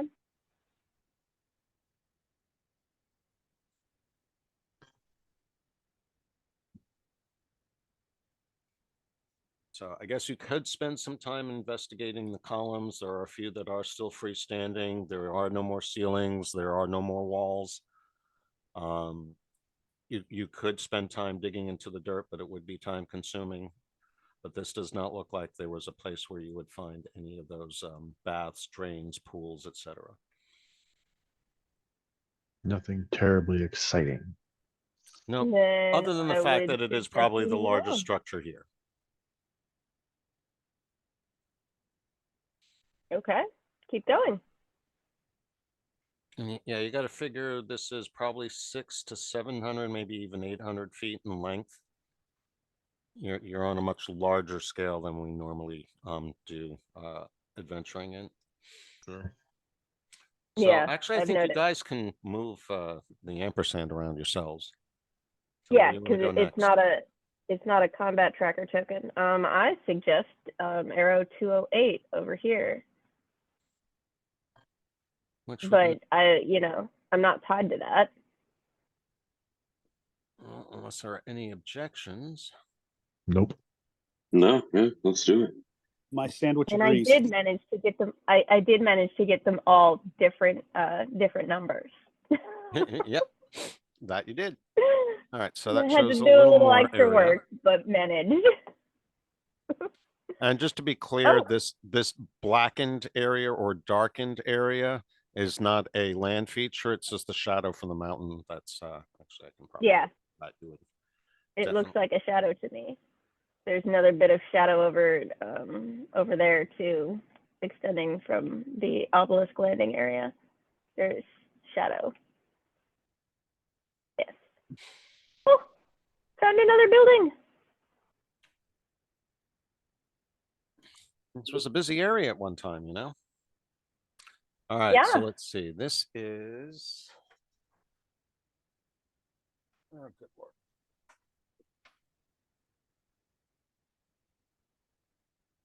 This would be the ruins of another temple. Okay. So it's in mostly strewn rubble.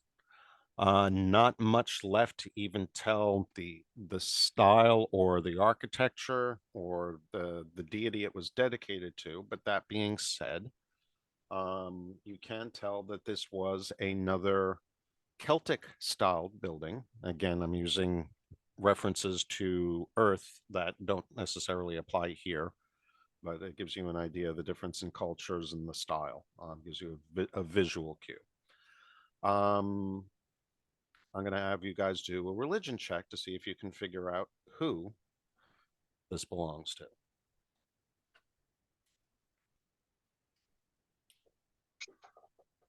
Ooh, I'm good with Ooh. religion. I'm lousy with religion, but then No, you got a 20 this time, Alex. I'm did pretty I good. really? Cool. Yep. But Fekish is also successful this time. And so both of you are able to discern that, well, this was obviously dedicated to some kind of earthen deity, perhaps a deity of mining or of mountains. But in particular, Kale, you are able to find a symbol that confirms your suspicion that this is actually or was a temple dedicated to the god Donatus, the god of mountains and peaks. Cool. Yes. If asked, I will share, but as usual, KLE rarely volunteers information. There doesn't seem to be anything relevant about this one to basically what you're doing. So, yeah, nothing particularly that catches your interest. It probably took you a good 20 minutes just to find the remains of a religious symbol, and you kind of had to put the stone pieces together like a jigsaw puzzle in order, like, oh, this looks like a symbol. Oh, these pieces go together. Oh, you know what? That's Donatus. So fortunately, you were on your religious game today. But is there anything else any of you want to do in this area?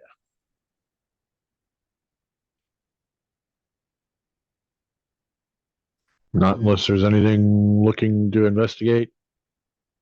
Should we do an investigation check just to make sure we're not missing anything?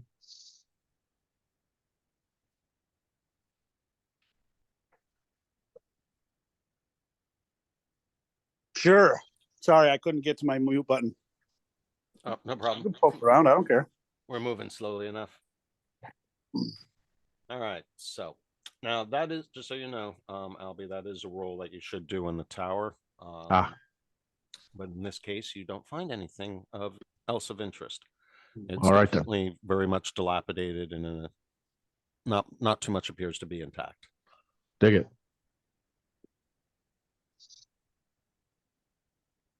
So where to now, folks? What do we have left? So that was, That one? yeah. Yeah, on to the next. If anybody else wants to take control of the token and suggest our next stop, I mean, I just do it because decision needs to be made, and You like to keep sometimes things flowing. sometimes I'm good with decisions, but most of the time I'm not.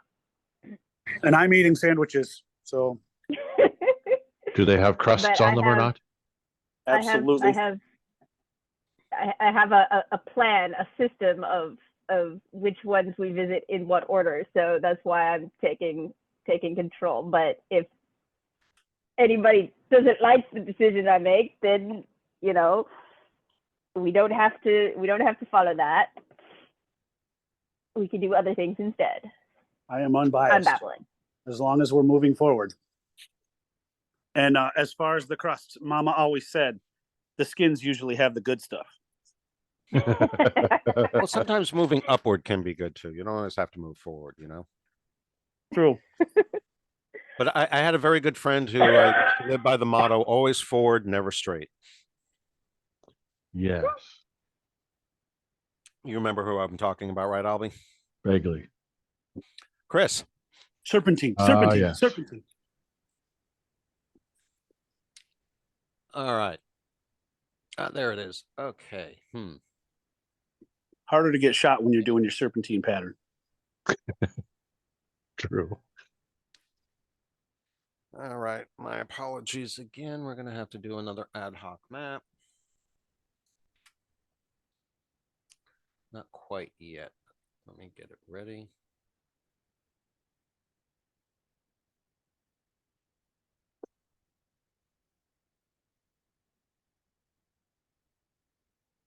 All right. So let's come over here. Let's get rid of these other arrows. So are we going to confuse us?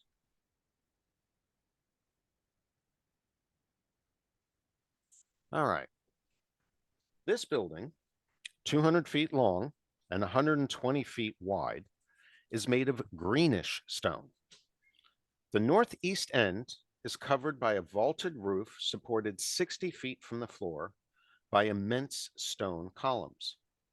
The remainder of the building is open.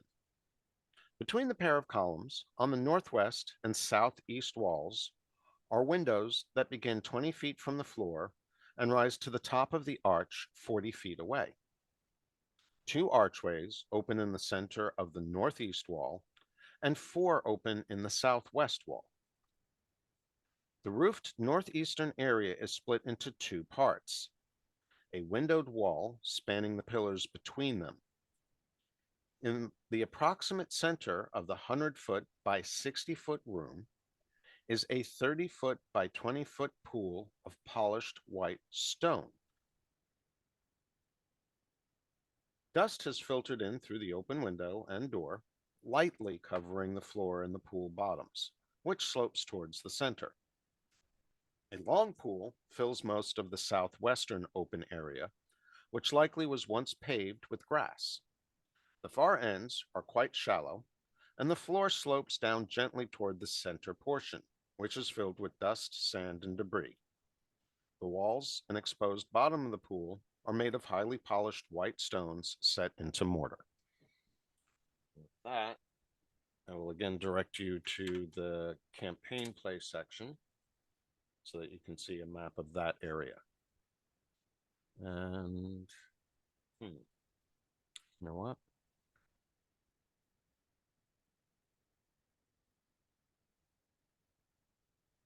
I wonder. Loading. Ah, okay.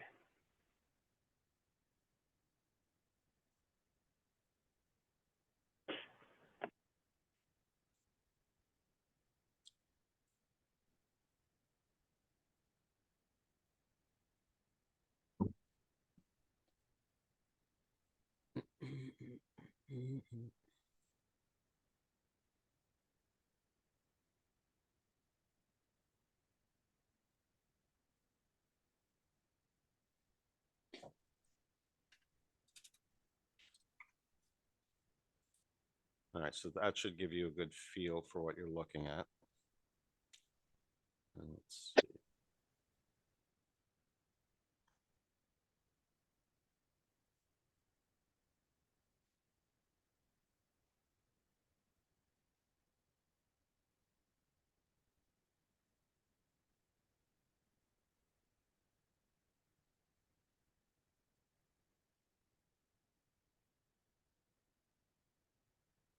All right, I don't want to spend too much time wasting around on this. Let's see.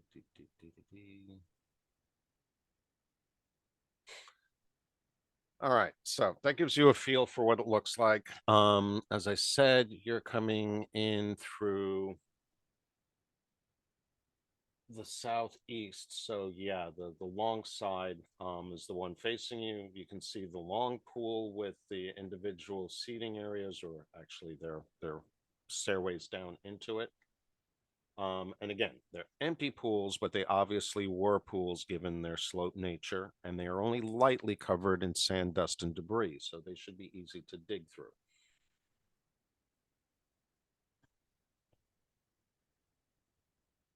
Needless to say, yes, I'm hinting that these definitely remind you of the other bathhouses that you've been to and found those links. That's what I was going to say. Do I see any glints of gold?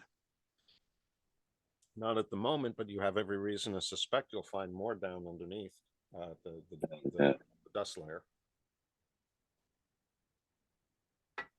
And you see at least 3 different pools. Who knows how many drains might be in that larger central pool. All right, I'll go top left pool. I'll go to the right.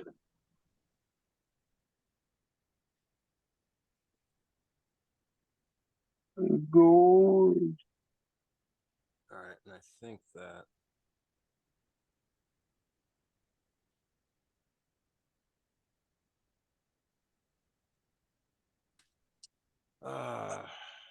All right, I'm of mixed opinions here.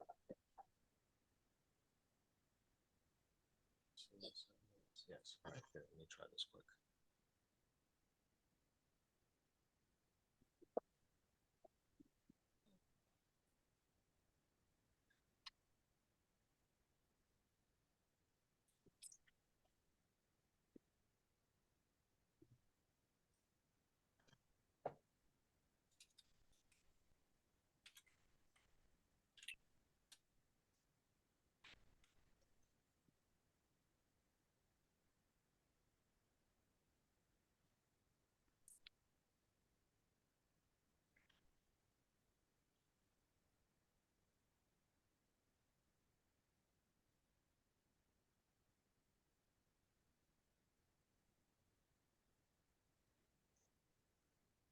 Sorry about this, guys. Give me just a moment. No. No.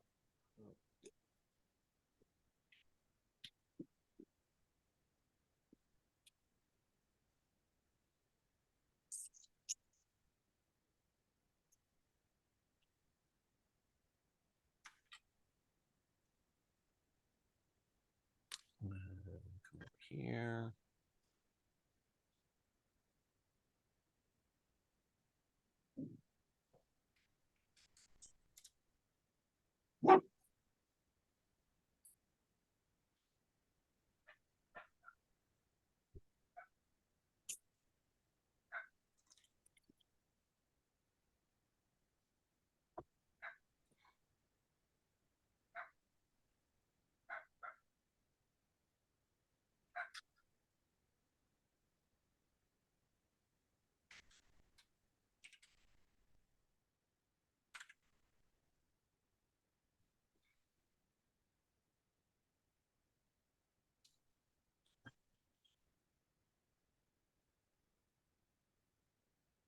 Oh, come on.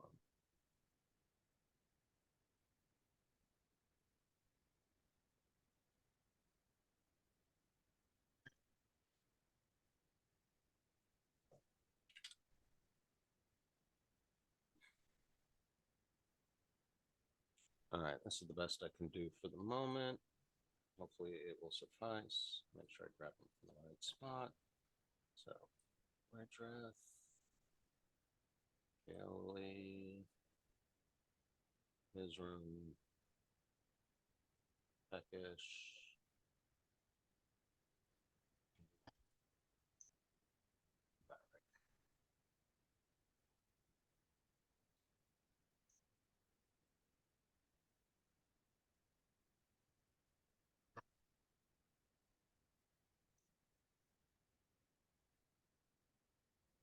I'm just doing that to reset the combat tracker. I realize that you are not actually taking a rest. All right, and last but not least, share the screen so you guys can all see it. All right. Sorry it's so half-ass. Let me turn down the contrast on the grid a little bit.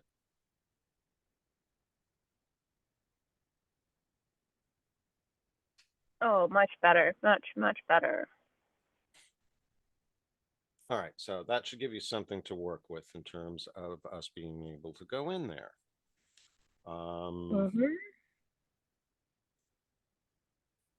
So are tokens locked or no? They are. They are now unlocked. So go ahead and position yourselves anywhere. No, outside, start outside, not inside.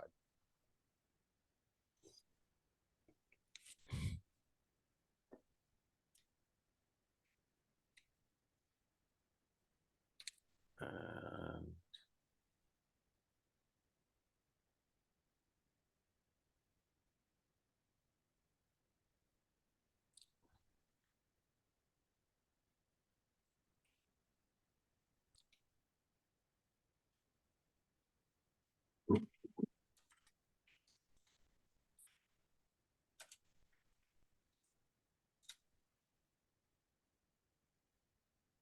You want to come with me, Maddie, or Alex? I'm going left. She's going right.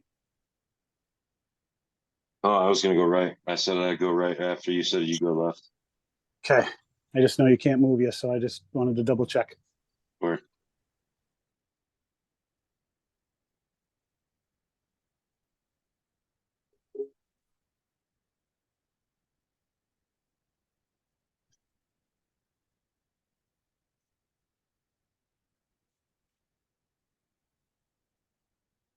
And upon taking these positions, you see some familiar friends. Red dress, which side are you on? Jim, you still there? Yeah, I was chopping tomatoes for the salsa, so I All had to wash up hands first. 3 on one side, I will go on the other side. So All right.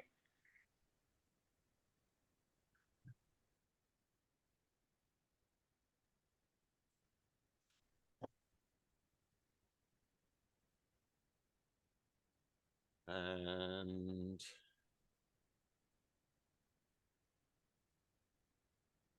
go ahead and roll initiative, folks.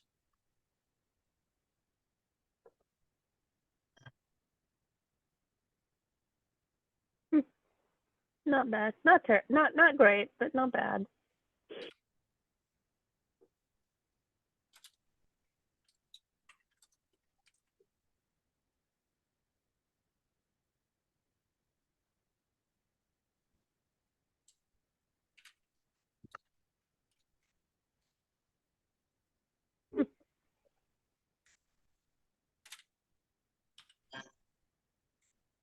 All right.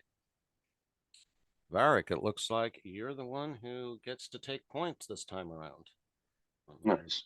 Move the turn tracker up here. There we go. All right. Everything appears to be reset. And you guys got the jump on this, so. Oh, no, red dress is going first. Well, what do you know? Sometimes it pays to be late. okay, Yeah. so if I step up like this, do I see the person right there? You should see what that person is if you haven't noticed already. Okay, I am. You have two wraiths. I am two more wraiths that you guys are dealing with. right. Okay, I am. And we know that Yeah, Goliaths do not like them. I'm gonna say, oh no, and I am going to turn and give Haig the greater invisibility, and I'm gonna back out of the way there. So, My man. and then that is all I am gonna do. So it is on to Varric. I'm gonna hit him. At I'm gonna range, or you close running up to him? I'm running up to him. And smack, smite. Mhm. Level 1 smites for now. Spites for everybody. Like those fuckers. Oh, I can excuse move me. tokens, but I can't push buttons on a character sheet because I don't have the character sheet. So somebody else, I think, has that character sheet. Whose character? Varric. Varric. Yeah, Dan has control over it right I now. hit the mute button again. That's me. Hold on. Please hold. Mhm. Okay, so I says moved him up. Smack, smite, Don't you don't said? forget to target. Yep. So right click, click, and then I gotta go up. That's why I don't have the combat tracker up. Oh, that's helpful. Usually. Oh my gosh.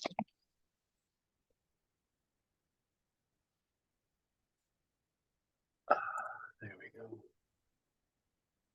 All right, am I targeted? Target Wraith. Okay. Then actions. Then I gotta click the level No, one. first you roll your attack. Okay. This is different. Which weapon you want, Maddie? The hammer and mace. Hammer and mace. So okay, we'll start with the mace one.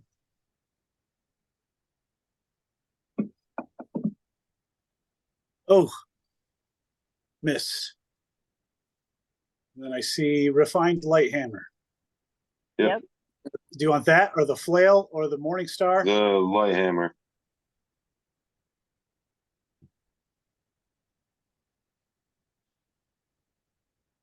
The light hammer. Oh, the light hammer offhand. Yeah. Okay. Well, that's a That's- hit. Now you hit your smite button. Level 1 smite. So I got so I've got thunderous or divine. No, just smite. Divine's just smite. Because those are spells that you would have to cast before you attack. There's a Standard smite. it's probably the divine smite because that's the name of the ability. So you've got actions is thunderous smite. And That Yeah, that sounds shouldn't like be a there. spell. then paladin is divine smite. Yeah, Okay, that's just the divine right smite. one. Okay. And then roll the damage. Yep. Okay. Well, that hurt. That definitely hurt. 19 points of damage. Not enough to take it down, but it's fighting. It's fighting. Is there? Do you have 2 main hand attacks? Yeah, the extra attack. Okay. Oh, you're going to use extra attack? Yeah. I don't see why not. It's not dead Yeah. yet. Oh, yeah. So, but you don't have 3. Do you have 3 swings or just the 2? 3 because the offhand one is the The bonus action. offhand, yeah. Yep. So 2 with So the main then hand plus swing 1 with the- the bonus with the offhand. Oh, I thought I had 1 more swing extra than you, and I only get 3. I don't usually do the offhand one. Because that one has no proficiency because I just do the 2. So yeah, just leave it at the 2. Because my bonus is usually I do other shit with my smite and save it for Misty Step. So yeah, that's my turn. That's my turn. Yeah, so It's just that's the what 2 I don't. Okay. Yeah. So I'm going to move it ahead to Fekish, and I'll be your up. Let's see here.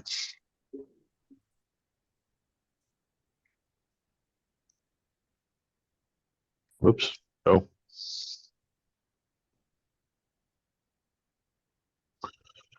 Am I targeting him? I can't Not tell. yet. Well, you're still outside the room. Well, that probably doesn't help then. Let's go right Well, I definitely haven't configured walls on this map, so it there. And combat tracker. That would help.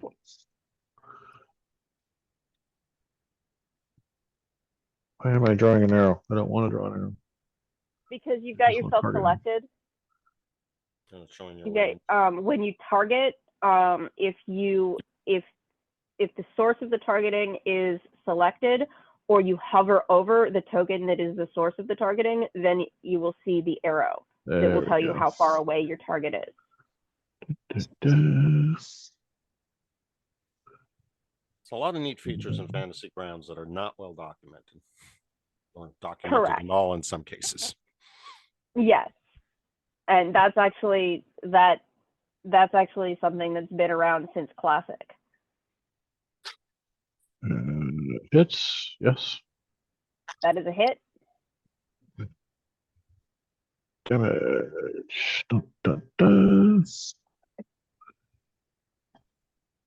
Not bad. Not bad. Better than a kick in the Nice, solid. nuts. Nice solid damage. Yeah, they're both hurting for sure now. That is a bonus action.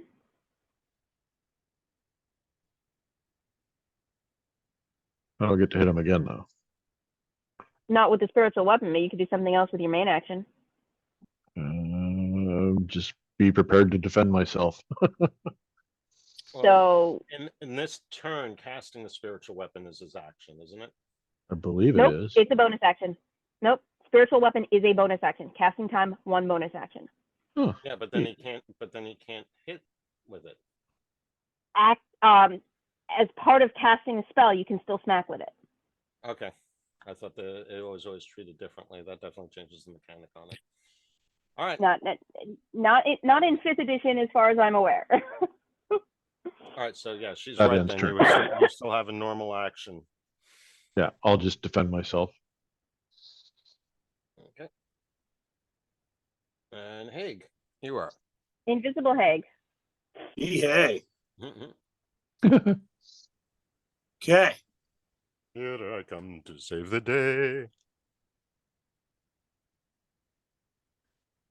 Do you feel lucky, punk? Ooh, I guess he does. Yes, he Maybe drop does. that one though. Oof. What did I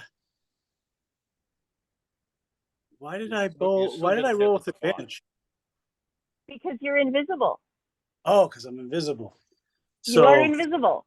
Because I'm gonna burn it up. I'm gonna burn it up on something silly and use an inspiration and swing again. No, wait. What? You hit. Hold on. You've got greater invisibility on. Right. Yeah, Which you means get it does not advantage on your break. rolls. What's that? You don't burn it up. It's greater invisibility. You Yeah, can when did- attack all you want. As long as I hold the spell, you keep getting advantage. But I missed it. I missed my first swing. No, your first swing hit. I rolled a 1 and a 5. Right. And that was for a total of 13. The 13 hits. What? Yes, it did. Oh, well, Look I'll at cons- the chat log. I missed where the invisibility came in. The invisibility is just the advantage. Yeah, I I know, but I'm cast saying when Redrith. did he get greater Redrith invisibility? when Redrith's first turn. Gotcha. That's what I did with my first turn. Gotcha. Okay, yes, I missed that. Thank you. And I also thought that the 13 was going to miss. So that was quite surprising. That's Yep. where I'm off. So the Okay. second roll will still come into play here in a second, because the first swing with the Sunblade, this is going to be the damage. Then Barathel, I'll swing in with the Barathel on my offhand. That's going to That's hit. also a hit. Be this. Ugh, that's garbage. And then your main hand, again, you've already rolled. right, Okay. which will be that. And is also a hit. Okay. Okay. And that will be, I don't think we've rested. We haven't rested, so I Correct. think action surge is over. No, I do have it. Okay. So I'm going to click the action surge. And I'll And take try and another put this swing thing out of our misery. and not get hit by it, because I don't like it when they touch me. Well, 19 is That is a definitely miss. hurting. Dang it. 2 3s. Oh, can I use my inspiration for that? Yes, you can. Okay. I don't like it when they touch me. That hit. 1. Garbage. Garbage damage, but still, every point counts. It's true. Yeah, and it's the 5 extra that you get to throw at it too, which helps. All right, so he's definitely hurting. He's more. You'd say he's more than half damaged. The other wraith, on the other hand, he's barely hurting. He's been scratched. Yeah. So, Haig, you're done, correct?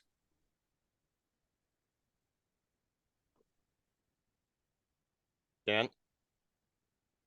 Did you go on mute? Yes, sir. Okay, so you're done, right? Yeah. Okay.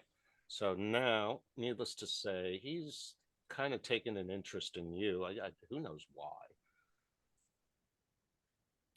That's who he Bring takes. it. And let's see.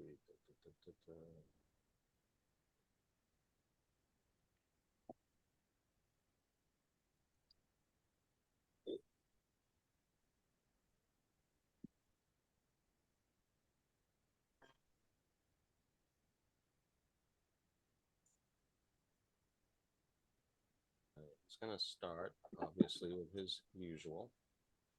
Oof. Even with disadvantage, he still manages to score a hit.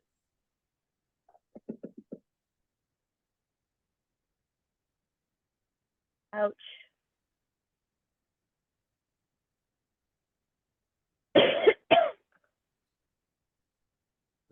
Actually, hold on a second. My apologies. Go ahead and do your saving throw. Let's see that it Versus, Constitution. Oh, oh, it's a +7. I could do it, but Crit. oh, nice. Yeah, see, it's nicer to let you do it. So, you get those 19 points back. Sweet.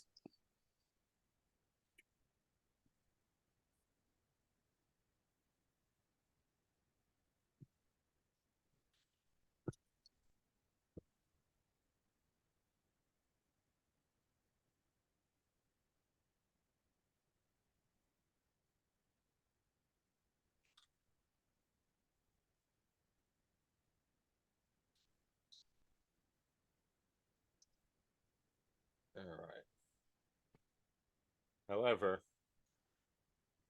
he's going to pull something that you guys have not seen before. And it's probably going to traumatize you emotionally more so than the other thing. Gonna do a Wraith- 1.5 gainer with a full twist.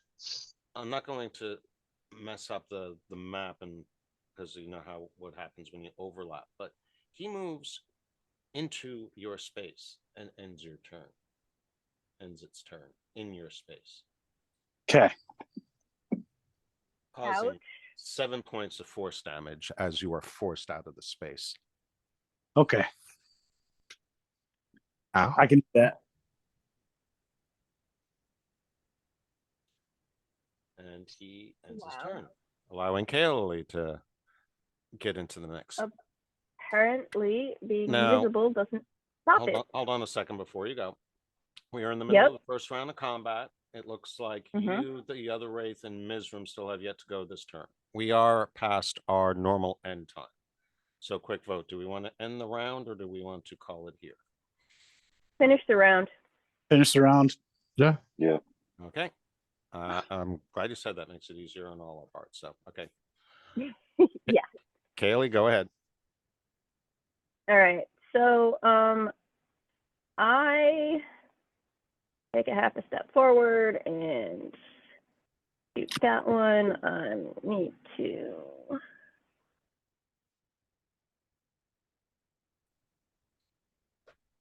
Because I can. I presume that I can do that and not run into a roof.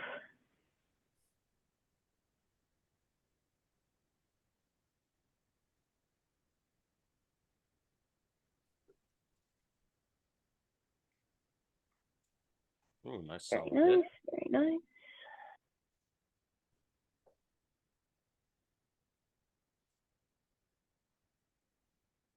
Very good.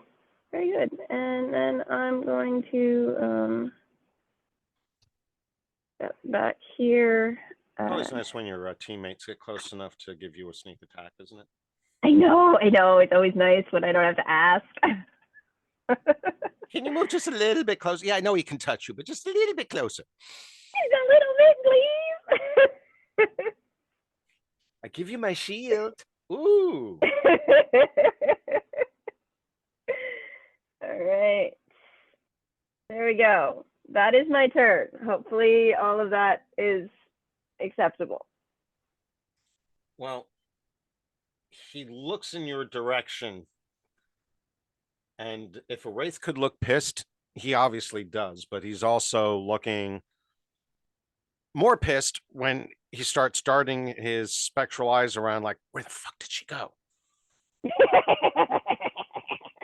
So rather than waste his time on that, he focuses on the more immediate threat. Yep. Perhaps not the more deadly, but at least the more immediate. And goes after Varric sitting in front of him. And he uses his preferred attack. And misses. Let's go. He's ballsy. No.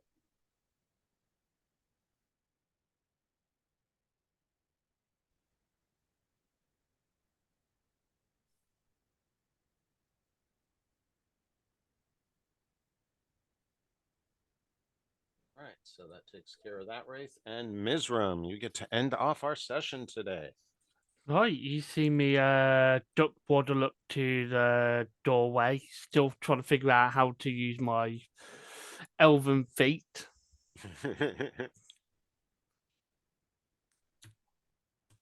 I did target. Right.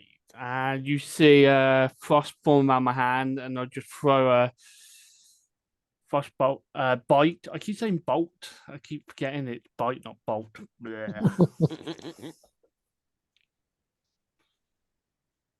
Oof. Oh, and I basically accidentally hit the paladin in the back of the head and go, my bad.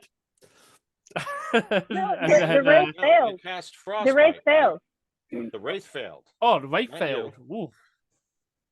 Yeah, I- the wraith fails. So you go ahead and roll the damage for the frostbite. I am You gotta read that doing text sometimes. I'm doing it, Dan, and I'm misreading what I'm rolling. I do that too sometimes. And you may not have done too much damage, but I'm sure that Varric's going to be happy that he has disadvantage on his next attack. Very Most cool. certainly. Very cool. Yeah, you know, the secondary effects can be very, very useful. Definitely appreciating that more in Baldur's Gate. And Yeah, I basically give you a thumbs sometimes up, that's go, why you you got use this. All right, so Billy Joe is just a casual observer, like a watcher. And that brings us to round 2, and Redreth will start us off at the beginning of our next session in 2 weeks. And hopefully we're all on board for that. Oh yeah. So I hope you guys all had fun today. I'm going to go ahead and kill the recording, and then we can chit chat. But thank you all for joining and watching, and we'll see you next time.